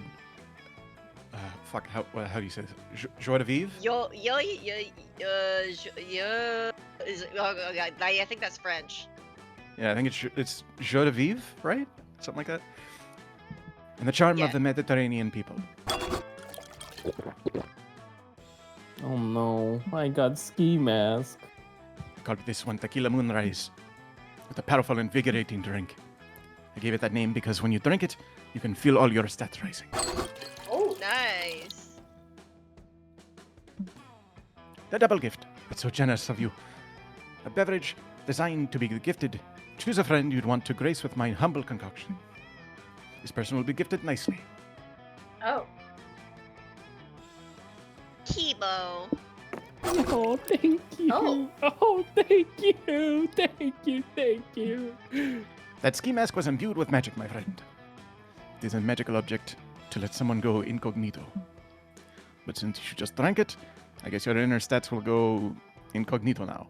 Oh. This is the part where I leave before you puke all over me. You shall. Oh. Holy. A celebrity. Bin Star. Oh god, Jack Black. Why did what? Bowser? And keeping with the Hispanic Bad Bunny. Tom Hiddleston. How many scout badges do you think that celebrity would have? Oh, fucking Ben! Ben's a scout boy.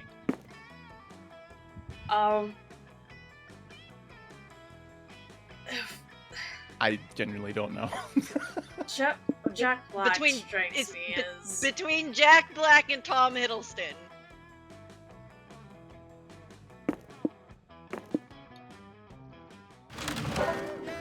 Alright. Alright. Water. That day you decide to go scuba diving and find a treasure chest at the bottom of the lake. Wow! You pick the lock, which is quite impressive if you keep that in mind that you're still underwater. Inside, you find over 1,000 fun! Unfortunately, your wetsuit doesn't have pockets, so you can only go back to shore plus 2 fun. When you go back, fish have eaten the rest. They have arrived right now. Fucking fish. You break off from the group a little early to attend a CPR class at the lifeguard shack. You never miss a CPR class, because you're a creep. Luckily for you, 2 of your smoking hot campmates are already there when you arrive. Damien doesn't seem to be happy about it, though. What the hell is this, Joy? You said you'd teach me water magic today. No, I didn't. You said it, with that stupid song puppet you made of me, while doing a frankly offensive impression of my voice. Damn, that always works on Scott. But come on, why are we at this stupid class? Because saving lives is true magic, Damien. Wait, like actual magic? If I say yes, will you shut up and take the class? For sure. Then yes, we are learning actual magic. Fuck yeah! I'm gonna use it to kill people. What the fuck? It's just Whoa. Are these so 2 many... different people, or is it the same? I think it's 2 different people. There's a gargoyle and then the slime lady. I can totally do hi guy. What's up, guys? Welcome to our super chill CPR class. I'm Wanda. This is Stu. We know your names. We've been going to school together for years. Oh, phew, that's a relief. I was 90% sure those were our names, but you can never be too sure, you know? Anyway, if you dudes are ready to kick back, throw on some tunes, and remind us how to do CPR, because I totally forgot. Wait, you want us to teach you CPR? But you're the teachers. Look, we don't really believe in rigid hierarchies, okay? Student teacher, what's the difference?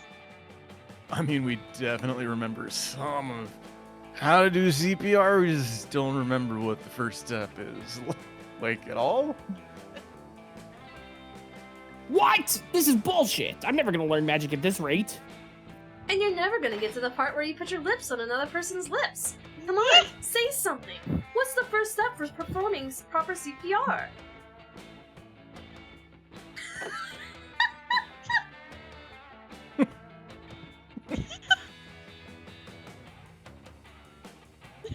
Just remember the acronym. CPR. Cry, pray, recruit someone who actually knows CPR. Whoa, is that what CPR stands for? It is not. CPR stands for cardiomyopathy respiration. What? What? What? No. Okay. Cardio monopoly?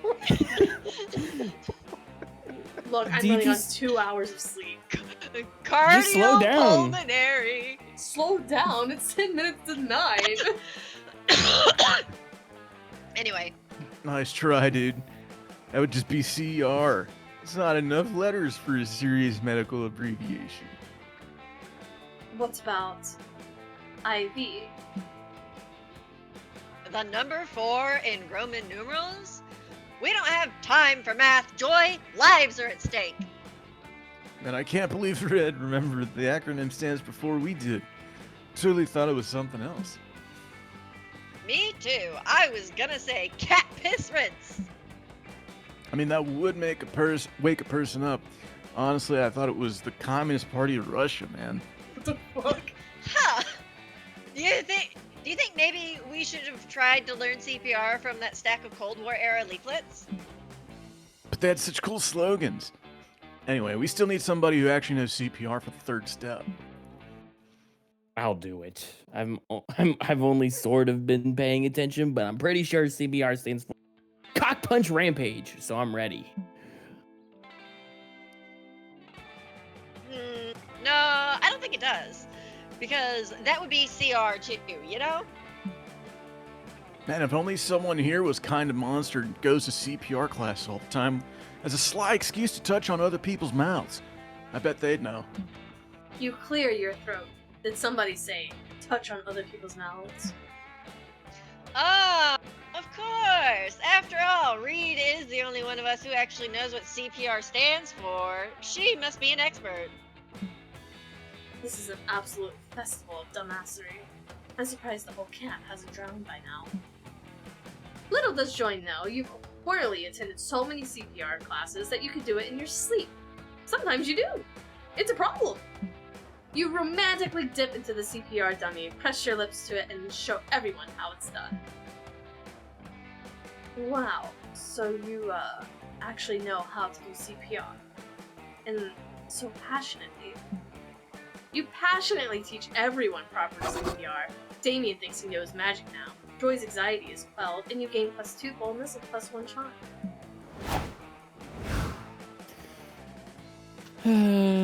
Sigh. Woods. While hiking through the woods, you come across a bunch of delicious edible mushrooms. Well, Oh, you no. think, oh no. You think they're edible. I mean, you ate them. On a completely unrelated note, you also meet an ancient all-powerful god who's timelessly intelligent, and also really into vaporwave for some reason.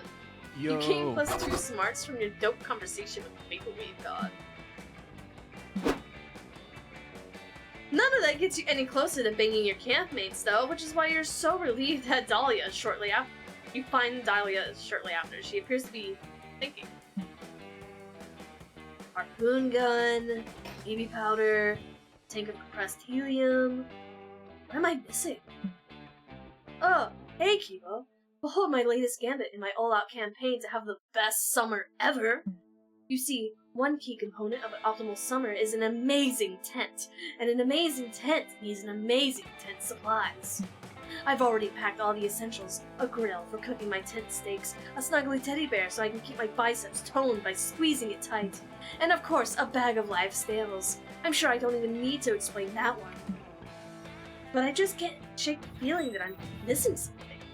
And if I'm missing something, there's a chance that my tent will be suboptimal. I can't allow that to happen. But what could it be? I've already got a cooler full of space spare organs and spiked dog collar in case I find a dog? Maybe I need a hand mirror for staring at campfires and checking out my look. No, that would interfere with the tent's laser. I'm really stumped. But you look like a monster with a lot of camping savvy. Maybe you can help. If Dahlia's gullible enough to believe you have camping savvy, she's probably got bigger problems. Well, here goes nothing.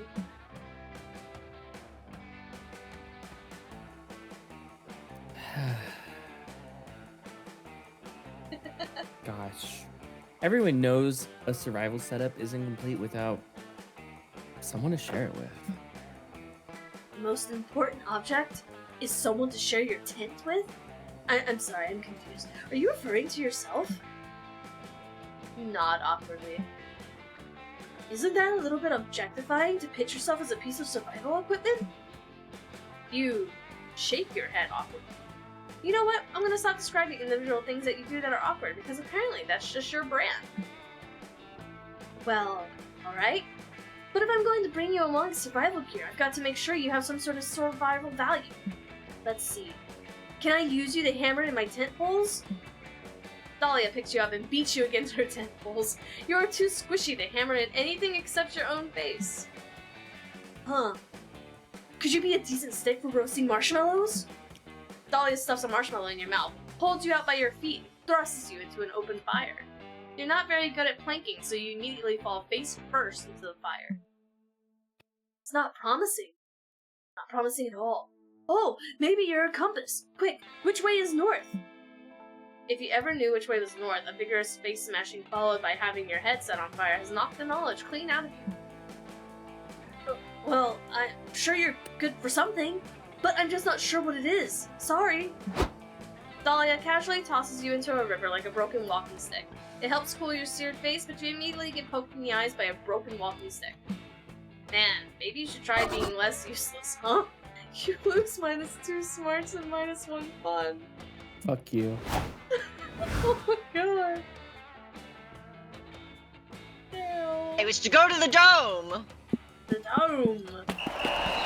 That day at the camp dome, you're doing some classic Oh my battle God. royale. Lots of fun and murder. You've cornered another player who begs you to spare her life. You decide to spare her, but you still shoot an arrow in her spleen. Little known fact, people store excess charm in there. She starts bleeding charm, so you take the +2 charm and drink it. It refreshes you and makes your skin clearer. Holy fuck, she is the new Vera. Later, you're looking around for Joy. You just finished reading her copy of How to Be a Slightly Better Friend Despite Your Suffocating Horniness by Dr. Hugh G. Boner, MD. You see Joy nearby. She's quietly reading, and you learn that it's rude to interrupt. So you give the book back and turn to go. Yay, you showed basic respect for your friend! Also, hello, regular gremlin. How are you? Welcome. Wait, Daryl. That's it? You're just going to leave? Without introducing any absurd high-stakes shenanigans? Come on, don't be shy. You're always in the decisive anger of dark evil forces, and I always save you thanks to my magical powers and impeccable leadership skills. You tell Joy that you don't really have any urgent misadventures going on. Ever since you stabbed that ghost in the face last week, things around camp have been pretty chill. You stabbed Polly? Different ghost. Oh, the Rot-Een ghost, got it. Oh, well, I guess that's good. I mean, it's not No, like I I was did that. hoping you were possessed by an Eldritch Core, so I could cleanse you and save the world from a primal evil. In fact, I'm happy that you're not interrupting me with the life and death narrative stakes. I was technically supposed to take this summer off, so I guess I'll relax. Joy is so cute, and also low-key workaholic. You remind her that she defeated Dimitri and the Morty's plan to poison the water supply last week. That was enough heroics, right? Daryl, you're totally right. Dimitri and Morty are my closest official nemesis. We should head over to Camp Rival Camp right away. We can spy on Dimitri and Morty and make sure that they're not plotting the end of the world, or the rise of the dark side, or anything like that. Great idea, Daryl. Not what you meant, but whatever. You follow Joy to Camp Rival Camp, and you two hide out in the bushes. Right away, you spot Dimitri and Morty. Check out those fiendish, muscular villains. They're clearly planning some kind of evil scheme. Just look at them. So cute. They're using that sword to make adorable origami animals? Yep. Morty and Dimitri are doing some adorable and maybe yet deadly arts and crafts. Before long, they move on to their next BFF activity.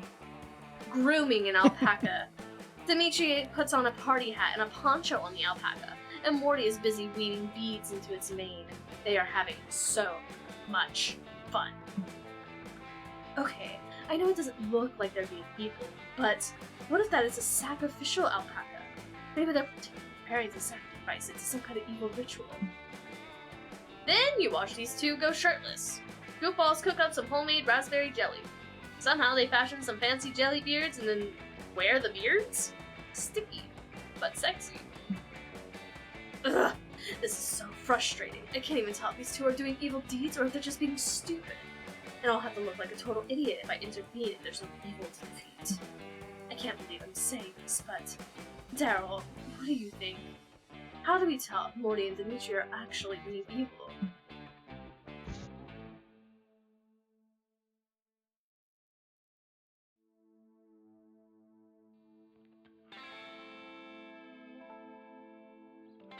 Disney movies taught me well. If these two are evil, they'll burst into a classic villain song sooner or later.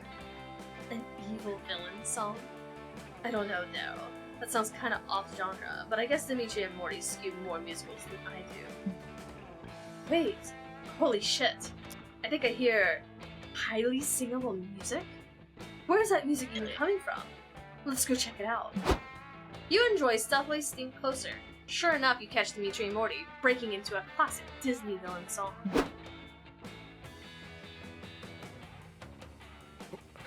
we already know who's playing who. Do we? Do we? I'm Terry, assuming you just have to tell Kibo's. us. I'm assuming Kibo's cheeks out. Okay. I wanna fuck this cow.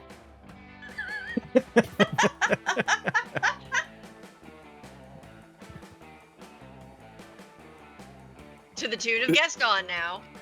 Gosh, it disturbs me to see you, my friend, covered with raspberry jam. But I know that these afternoon arts and crafts are a critical part of our plan. Who was the obvious second? Oh, this is you and Kibo. No. Yes, my dear friend, it may seem we're unwise, spending all day in such mirth, but I promise these beards, this llama, these cranes, will help us to conquer the earth. True. my We'll God. rule the whole world with our cruelty and show off our fuckable bods. We'll shatter our foes with our washable abs and then make them massage our quads. No one's wicked like us. No one's thicked like us. No one's slimy and cruel and big-dicked like us. Wait, is this actually the tone of Gaston? I fucking told you! I know my shit! I thought you were Oh, shit. memeing! No! These guys are definitely evil. You've got to stop them. But first you wait until they finish their song. Interrupting a musical number is just rude. As soon as they complete their final crescendo, you and Joy jump out of the bushes. It's time for some motherfucking heroism. Got you, boys. I know you two are planning a very evil and very convoluted scheme. So Daryl and I are here to vanquish you now and to save you the trouble. Yeah, right. We're not evil, we're just sexy. You only think we're evil because we're so physically attractive. Happens to me all the time because of my physical cum gutters.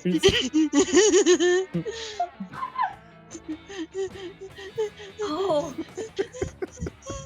To be fair, your cum gutters are impressive, but I'm completely sure that you two are in the midst of an evil plot. I heard your little song just now, so don't even try to deny it. We've been foiled again by the classic villain trope of singing a song that communicates our evil intentions. Damn my perfect pitch and love of rhyming. You and Joy beat the shit out of Dimitri and Morty. It's violent and not funny at all. Are they dead? Who cares? Yay, you won! Phew, that was fun. Now I've gotten some work done. I can finally relax. Why don't we spend the day together, Daryl? Just the two of us. You hang out with Joy all day, and you two end up singing a romantic ballad in a paddle boat on the lake under the starlight. The dope duet gets you +2 creativity, +1 smarts. This is Guess By I'll- the way way, safe for stream. cum gutters is when your abs and pelvic region are so well defined, muscular wise, that it creates very clear grooves for the cum to run down. I just realized, was I just so into this that I didn't hear my follow alert go off? Or did my follow alert not go off? There's so much wrong with my Discord right now. Alright, where are you going, Conga? Oh, I can't shit in the woods, I can't piss in the lake, so I guess I'll go to Scout HQ for the public bathrooms. That day, all the scouts are making a braid chain as a team building exercise. You learn all sorts of new ways to braid hair. But the person braiding your hair accidentally ties an infinity knot into your head. There's no way to untie it. You can see into infinity. But right before Coach gives you the worst haircut of your life, you see how all your friends will die. It's useful in helping you eliminate David Davison, doomed deer person, from your romantic prospects. You also watch every Marvel movie that will forever be released. You gain +2 creativity from noticing so many plot twists. You meet Calculus Sir for one of his favorite pastimes, counting all the blades of grass in the vicinity, but his non-existent heart just isn't in it today. I am sorry if I appear morose, friend Rot N, but I simply cannot stop thinking about that dreadful CP-Ulysses. I too wish that machines were afforded greater respect by society, but surely violence is not the answer. Violence is never the answer, except to the question, what is never the answer? I just wish I could... Oh no, here they come now. Quick, put a piece of paper in my mouth and pretend I'm a stapler. They won't notice. You're about to tell him he doesn't have a mouth when you realize the two incoming robots aren't CP-Ulysses and their army at all. They're... What the fuck is this? What is this? Kill Terminator 9 billion! And Spatula, we are Robo Bros. Counselor Florge, help us make these costumes. But why have you adopted such ridiculous disguises? If this is an attempt to cheer me up, I must remind you I do not have feelings. Is this Silverface? We'll cheer you up, all right. When we infiltrate to CPU-Ulysses' robot army and learn their... You wish to destroy an entire robot army from the inside just for me? That is very sweet, but I do not think... Whoa, destroy them? Nah, bro. We're gonna find out the identity of your estranged parents so we can get them back together. We couldn't find your parents at the library, so we decided to dash...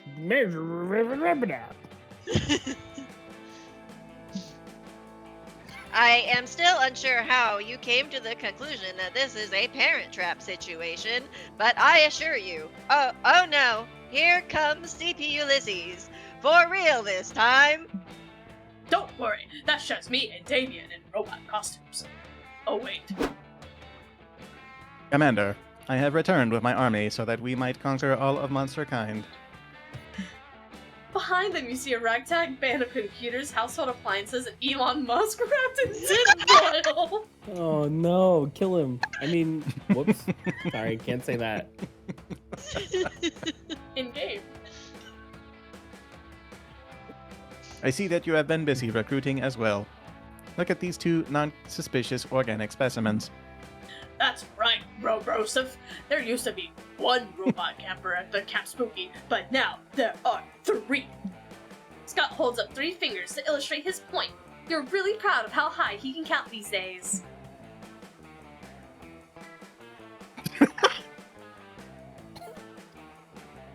Dill Douglas? Wait a second, says Dill Douglas, the literal sex machine waddling out from behind CPU-Ulysses. That is not how a machine does the number 3. He should have 2 fingers up for 3 in binary. They use the organic 3. Oh no! If Scott and Damien are revealed as organics, who knows what CPU-Ulysses will do to them? Plus, having 2 guys on the inside of the robot army might be useful. Quick, cover for them!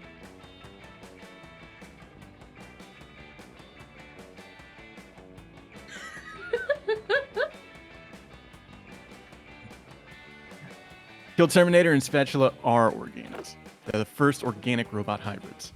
Ask how their parents met. It's quite a story. Truly, I must confess that my curiosity subroutine has been engaged.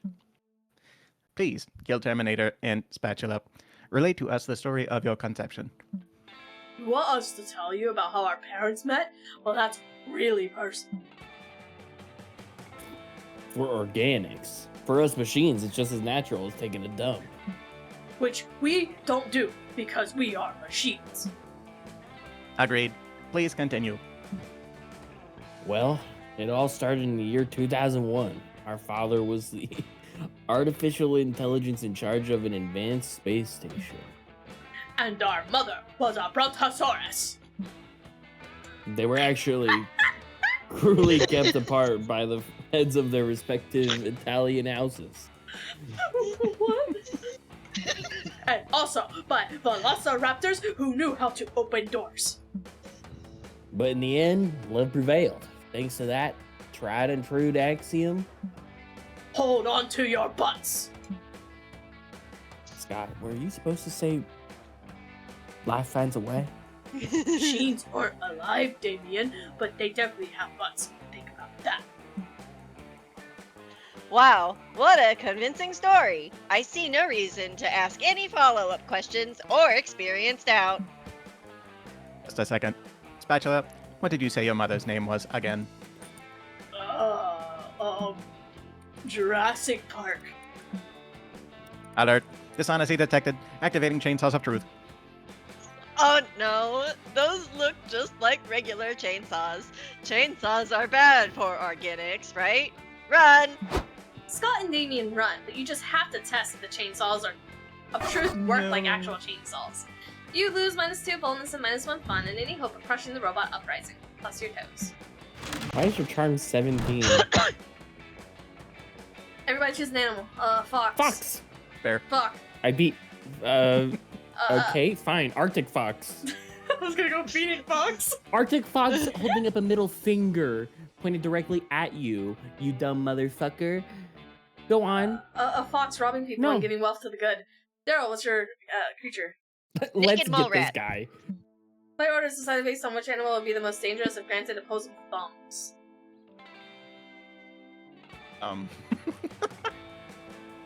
Well, You know it's the naked mole rat. okay, we'll just a naked mole rat compared to a bear. Yeah. Finally, I can shit in the woods. That day in the woods, you find a mysterious portal to an unknown dimension. Whoa! You're not so stupid that you jump into it yourself this time. So you decide to tie a knot to a chipmunk to a string and throw it in there. You pull the chipmunk back, expecting it to be dead or at least warped by the interdimensional travel.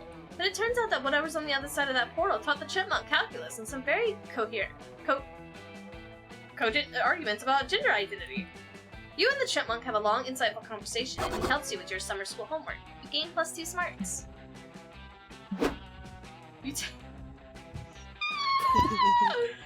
take a break from the tomfoolery to spend a few quiet moments with Calculus, romantically pursuing some spreadsheets. And this, friend Rot-N, is an index of every plant I have cared for during my short lifetime. Look, here is Buckaroo Bonsai. There is Robert Plantain.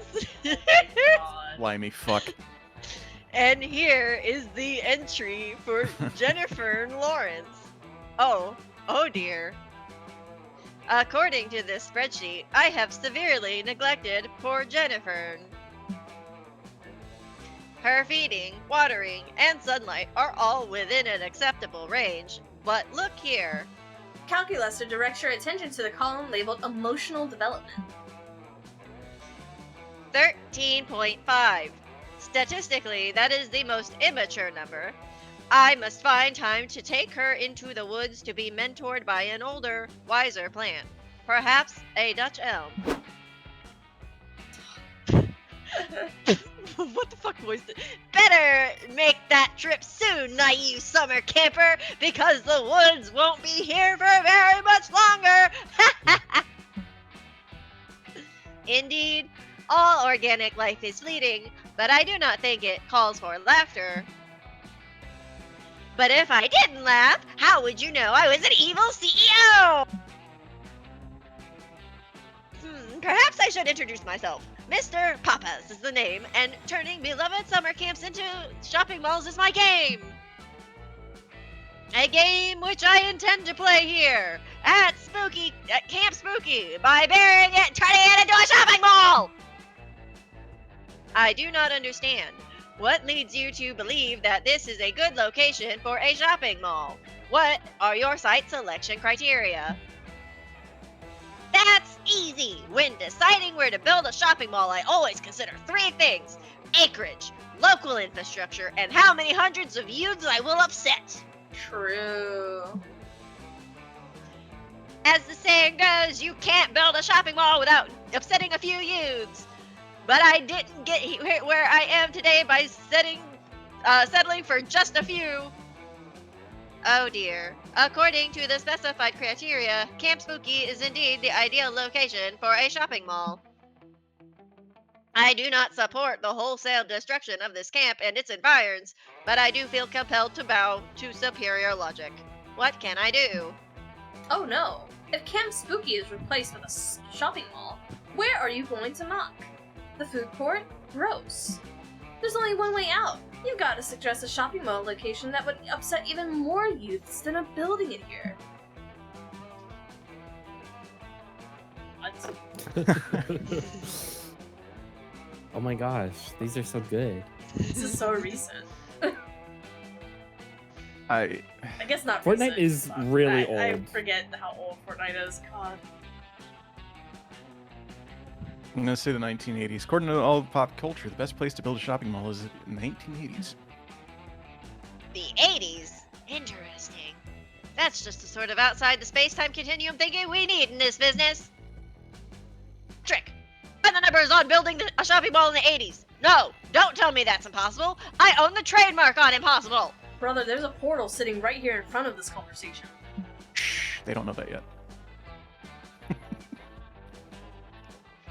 The numbers bear out your suggestion, Rotten. Looks like we'll be starting construction in negative 40 years.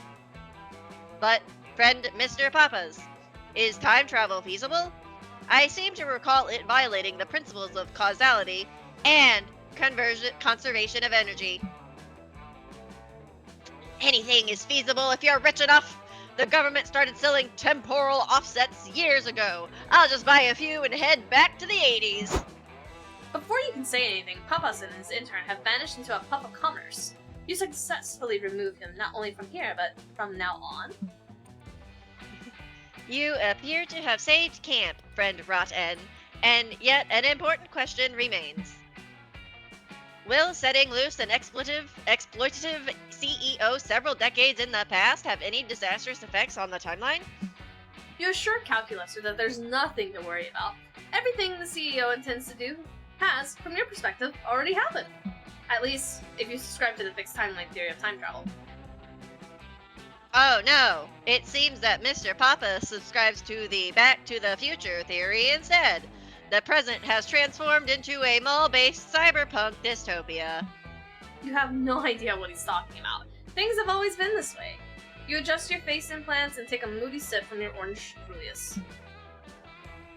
We have to travel back in time and undo the damage he's done. We cannot let him get away with this. Calculuser's clearly been doing too many cyber drugs. You'll have to take him in for repairs. Maybe if you sell a kidney and organ for him, you can cover the cost. You check the time on your holographic scan. You got it as sharper image, just like everything else you own. It's time for your shift. You're a mall security guard. Everyone is a mall security guard. Calculuser leads a robot uprising that topples your corporation overlords and turns into a particular area of the mega mall into a kooky summer camp. But it's no thanks to you. You'll never forget the towering food courts and blinking fluorescence that you grew up with. The memories rob you of -2 fun and -1. That's the timeline with Five Nights at Five Bears. Alright, send me to the dome again. You're hurt up behind a blanket bunker in the throes of a tail tag battle royale against camp rival camp. You're sure that this time ends. You've lived a good life, you think. Next to you is a camp rival camp member, shivering and crying and out of ammo. Why guns are part of the tail tag is beyond your comprehension.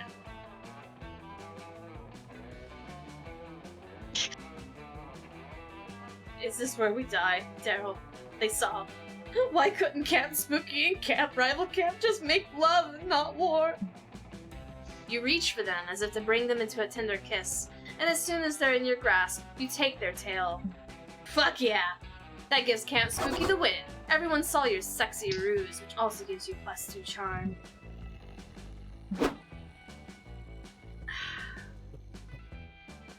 Joy, please leave me alone! I feel like we've been glued to the people we were sitting on the bus with. You're about to be impaled by a particularly sharp volleyball when Joy appears and saves you with the shield of magical light. Hey, Daryl. Don't get any horny ideas just because I saved you. Saving people from getting impaled is just what heroes do. Who the fuck? Kibo? Did someone say something about what heroes do? Because whatever it is, I'm doing it. I'm the hero. It's me. Who are you, besides the hero? You mean you don't remember me? Because curse the Chancellor and his vicious disinformation campaign. My name is Batness, and I'm here from Camp Rival Camp to save you all. Yes! The numerous deadly traps and lethal games in this dome. That's really thoughtful of you. Maybe we can team up and... You think these lakes of acid and constantly firing shotguns are the real danger? You've been taken in completely by the Chancellor's lies! This camp dome is just a distraction perpetuated by the Chancellor to keep us occupied while he eats caviar and thousands of bills. Who's this Chancellor you keep talking about? Only the most insidious despot the world has ever known. He controls everything, and does it so cleverly that no one but me is even aware of it. Why does he have a JoJo face? Kono Dioda. I have dedicated my life to stopping him and to being involved in angsty love triangles and shooting my bow a lot and having complex feelings, but mostly to stopping him. Wow, you seem like a really passionate person, truly. But wouldn't that passion be better directed at a more immediate threat to society? Like, I don't know, global warming? Global warming? That's just the result of all the expensive cigars Chancellor smokes because he's so rich and evil. Right, okay. Well, what about racism? People are only racist because of the subliminal messages of the Chancellor puts in Hollywood movies. Then what about the government corruption? No, never mind. I know where that one's gonna go. Joy turns to you, clearly frustrated. This Batwoman hybrid clearly has a lot of passion for social change, and I can't help but think it could be harnessed to do some real good. If only I could think of a threat that she can't tie directly to the Chancellor. So many threats to choose from, but you managed to narrow it down to just 2.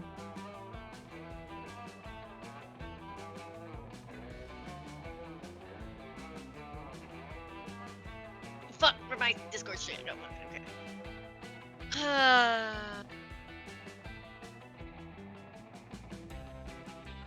The giant mouth that opens up in the center of camp and swallows 5 campers every day, which no one ever talks about for some reason. I'm assuming this is just Zoe.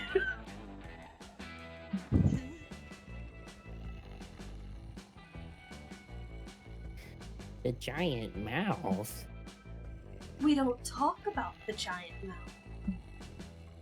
But We do not talk about the giant mouth. There is no war in Bossing Say. The dome intercom crackles to life. Hey, campers! This is Counselor ᴛᴇs. I just hopped on the intercom to announce a new game we'll be playing in the dome. It's called Shoot Anyone Who's Talking About the Giant Mouth that appears in the center of the camp every day and swallows 5 campers. You guys are gonna love it! Now, just to be clear, this game has nothing to do with any actual giant mouth. In fact, there is no giant mouth. Do not worry about it.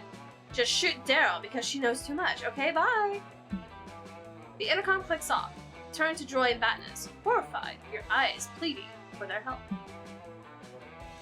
Sorry. This sounds like a Camp Spooky problem, and I'm from Camp Rival Camp. See ya. Batnus fires a grappling hook through the roof and zips to safety.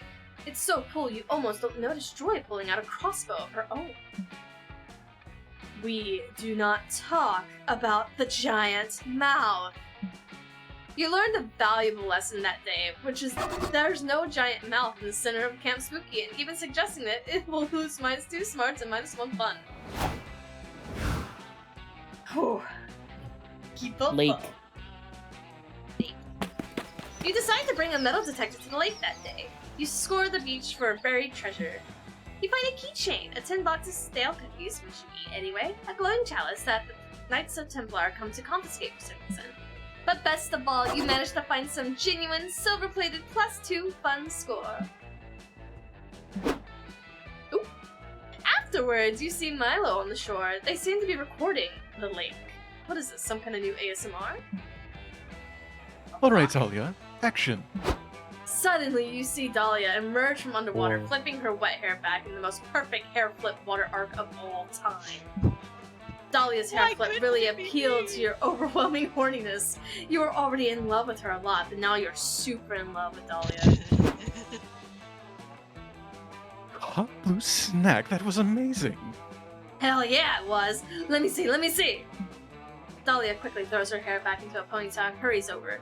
The 3 of you crowd around Milo's phone and watch the slow-mo Insta story of Dahlia's sexy wet hair flip. Literally, Dahlia, you look so sexy and powerful. You know what they say, powerful is the new sexy.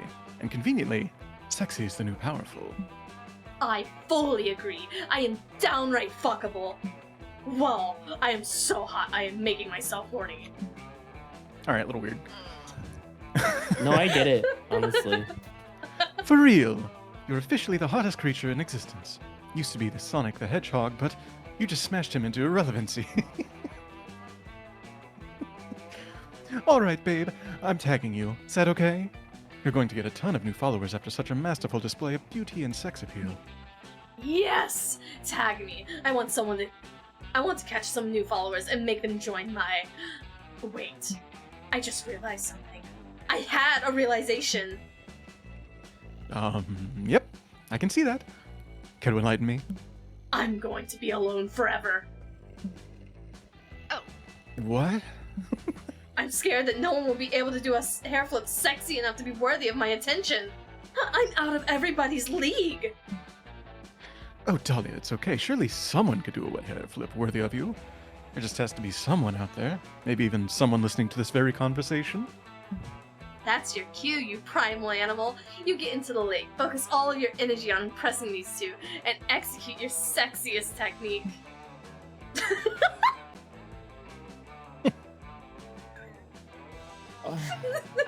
I don't know. I don't know.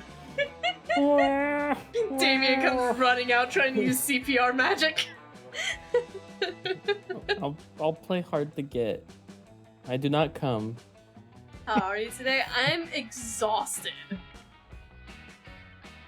You dive under the water and play it cool. You never emerge. You can hear Dahlia and Milo wondering when you're gonna come out of the water. After 40 seconds underwater, you hear... Huh. I really miss Kibo. Me too. Being with him is such a rare pleasure. Like taking a selfie in the last warm rays of a dying star. After 80 seconds underwater. Dahlia, help me! I can't remember what Kibo's face looks like anymore. God, I miss him so much. It's okay, Milo. I can't remember his face either. The only safe thing to do is to assume that it was very, very handsome. After 130 seconds underwater. I think it's safe to say that Kibo is dead. It's a tragedy. He was so aloof and fuckable. I should have focused on getting to know him more before he impulsively drowned himself. Now I'm fighting the most dangerous enemy of all. Regret. After 160 seconds of underwater, Milo and Dahlia are both performing a tearful, heartfelt eulogy about you. You decide to finally come out. Kibo, you're back. What a miracle. My God, life is so beautiful and fragile. We have to make the most of this time we have with the people we love. You're like a little ice cube melting in our hands. A hot, sexy ice cube. And you might be gone at any moment. I promise to get to know you even better and to protect you with my fearsome strength. I have to admit, I really used to take Kibo for granted. Mostly because he's usually super thirsty and shamelessly begging for our attention. Me too! But those 160 seconds without Kibo have made me completely reconsider how I see him.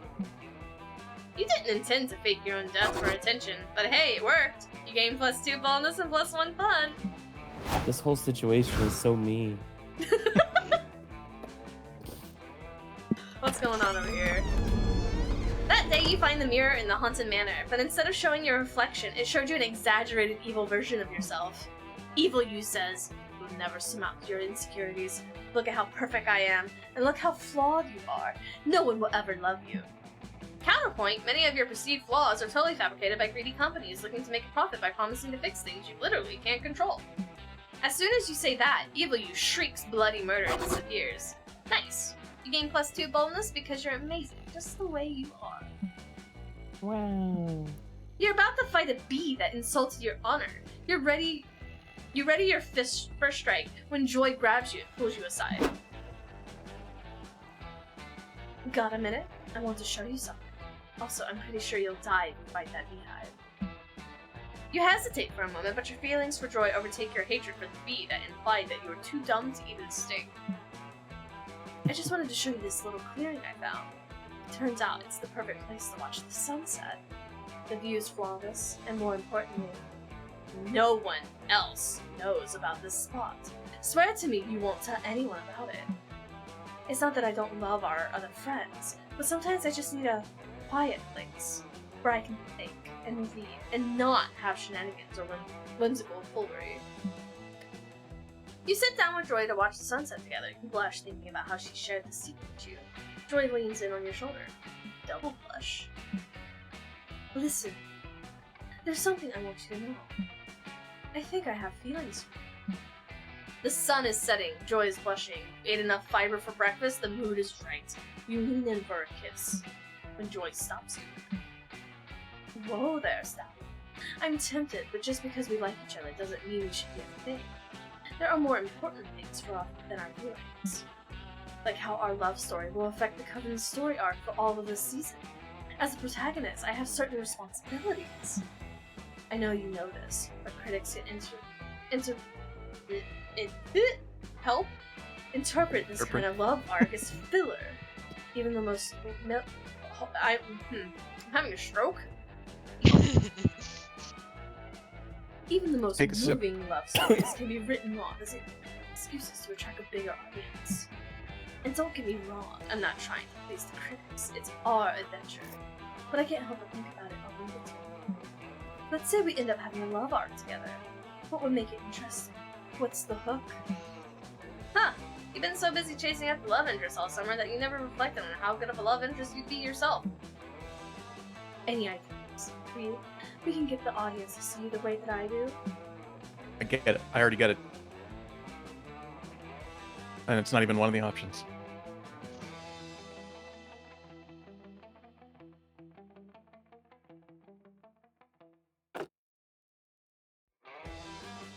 Go for the classic drama of love versus family. Convince this season's big bad to adopt you as their child. I was gonna say one of them has to die by mid-season, but Whoa. You want to be adopted child of the season's main villain? Great, that's dramatically gold. Our big bad this season is known as only the Duke of Pestilence, and apparently he's planning his ascensions into evil godhood. Oops. Spoilers, by the way. Damn, Kong, I didn't know you had a cameo. That's great. what? Oh. If you can legally become his adopted child, then I can guarantee you the spot as this season's romantic interest for a big, juicy love arc.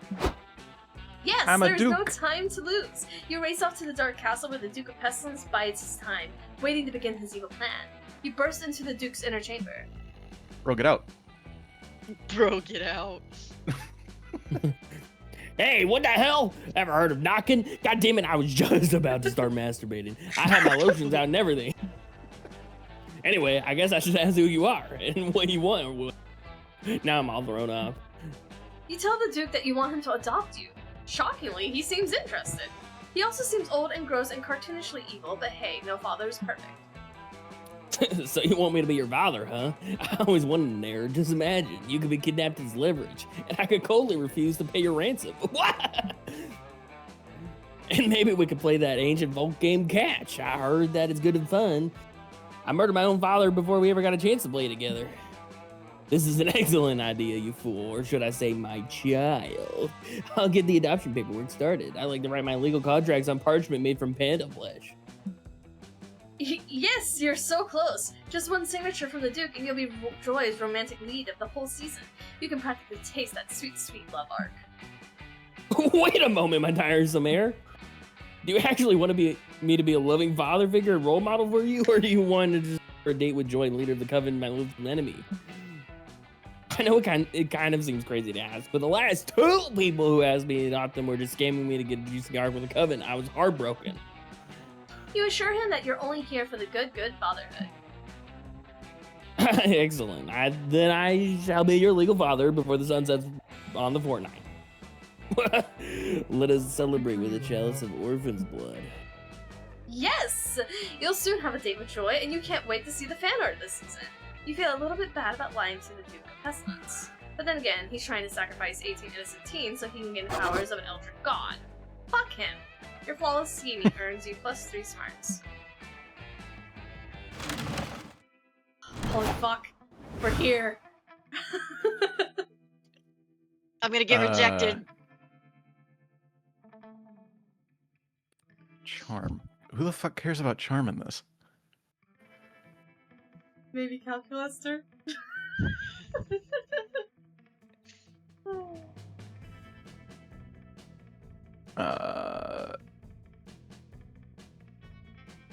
I don't know. I really don't know on this. I love how we had one moment. Yeah, I don't even know who this character is at this point. I could have swore she's the monster hunter, but I don't know. She looks like her. Maybe it's an evil twin. I'm down between Costco Asterion and totally not demon. Right, there's two of them. I was about to say Damien?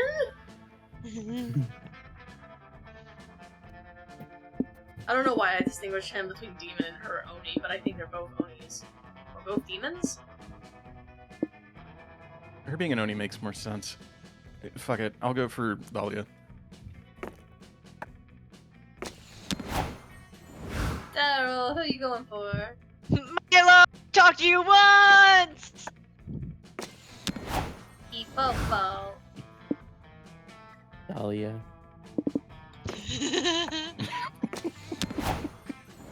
Her fangs would insinuate Oni. Oh, that's true. Just me, bitch.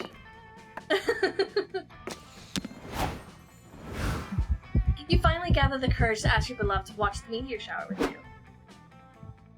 Us? A summer fling? Impossible. It's for your own good. Have you seen how brawny and powerful I am compared to your weak, pathetic body? Anytime we'd hug, or high-five, or hypothetically canoodle, I'd ruin the risk of shattering your entire skeleton with my incredible fist. That was means kind I of gotta- what I was into. That means I gotta be with somebody who's both my physical equal, and you're not even close. Sorry. Exiled into a swamp? You didn't find Okay. summer love, but it's okay because your life goes on. You go on to chasing your dream of working in car sales. You find a fulfilling career and build a comfortable life for yourself. One day, your boss invites you out for drinks. He says he's thinking about promoting you. You get to laughing and talking about your love lives. Your boss starts reminiscing about his summer sweetheart, some of the best years of his life. You admit that you never had a summer love. Your boss immediately stops laughing, fires you for being lame, and throws his drink in your face. You must Jesus admit, Christ. this was on you.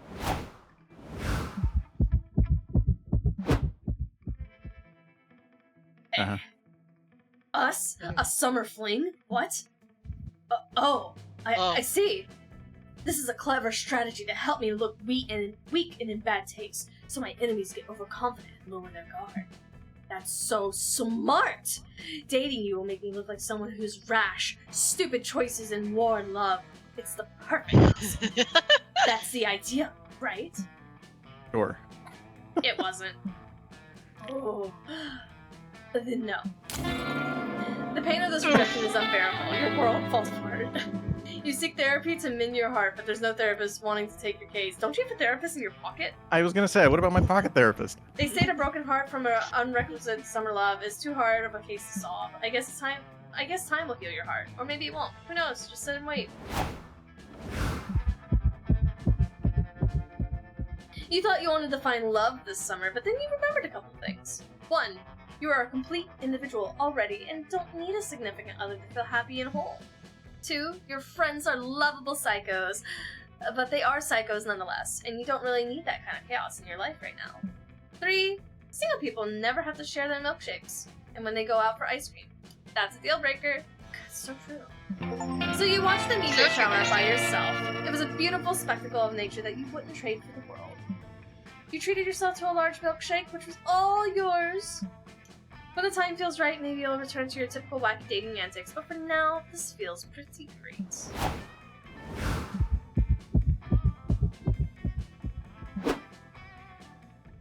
I'm a fling between you and me, you say? Goodbye.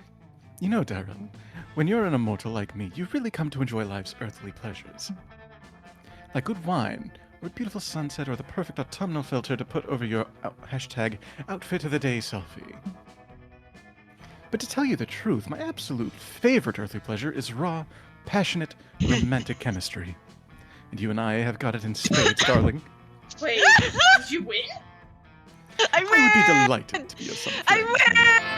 With one encounter? Yeah! The last day of camp was wonderful. Before the meteor shower, Milo took you to lunch and did a couples Q&A on Instagram with you. You got to talk about their followers and how cool it is dating the Milo Belladonna. Wasn't Darren the only one to get a date last time? No, I got a date too. Oh, that's okay. Some of the questions were a little weird, like what is your social security number, and what do Milo's shoulders taste like? I'm not telling you. Regardless, it's flattering to know what Milo likes you enough to share their That's share for with me the to loyal know fans. and no one else to ever know. I feel like if I went to Joy, I could have absolutely gotten Joy, but I didn't want Joy. I don't even know Farrah. what my stats Holy are, shit. so it's If not like Milo fucking matters for me. wasn't creativity, I feel like I probably could have had Milo. Before we knew it, those weeks were gone. It felt like a hot minute, and it felt like an entire lifetime. The night, as we saw summer coming to an end, we all wondered what would come next for us. It felt like the end of something big. Little did we know, life had still had many wonders and misadventures in store for us. Now, I'm older, and I can see it. How those years became the foundation of mythology of our lives. Broken hearts turned tragedies, sung for centuries. Wild nights became epics, treasured forever. Every kiss and every laugh is now a constellation we'll always find while gazing into the starry night, no matter how many years go by. How majestic. Are these lyrics? I think this is supposed to be the song. And I guess maybe it's tied to voice volume? No, I have streamer mode on. That's apparently the song that they use is copyright. Oh. Yep, yep. Yep, yep. Yeah. Kofi beats to relax and study too. I see. The narrator had a lot to Run. say in this one. Yeah. Fuck, I am. Remember when I said I'm running on 2.5 hours of sleep? Mhm. Oh yeah. Well, that's Monster Prom 2 Monster Camp. There's still a lot that we didn't explore, but holy fuck, it just kept giving us characters. I want to know more about the purple tiefling lady. Right? The only character I want to know more about is The boar? Or No. the cow? the cat, Oh, Juan? the magical Juan. Latino cat. The magical Latino cat. Did we want to do another Monster Prom 2 day? Yeah. I want to have more than one interaction with Milo. I'm married now, guys. Fucking good luck. Oh. Okay, I gotta go. Me too. I've got a lot of Uh-huh. Good luck What? in You have the Yep. Good luck in the rift, buddy. Oh my god, I'm not gonna raid anybody. Sorry, I gotta just shut down OBS. I gotta go shower. You go handle that. Till next Wednesday, where we revisit Prom 2, and then maybe Prom 3. I don't know. I need to ask Cyber where he's been, and if he needs me to reschedule or something. But oh, thank yous for hanging out. Sorry for Thanks. yeah. the starting soon screen TMI conversation, but they don't need to know about that. It didn't bother me in the slightest. In fact, I don't think it was enough information. I want to know everything about you so I can You know, become you one I've day. actually considered taking pictures as documentation purposes, and I also know that Gingy does that, but I figured maybe that's too much. Oh, yeah, that's okay. I'm not a visual learner. Okay. TBH. Alright. Good night. Goodbye.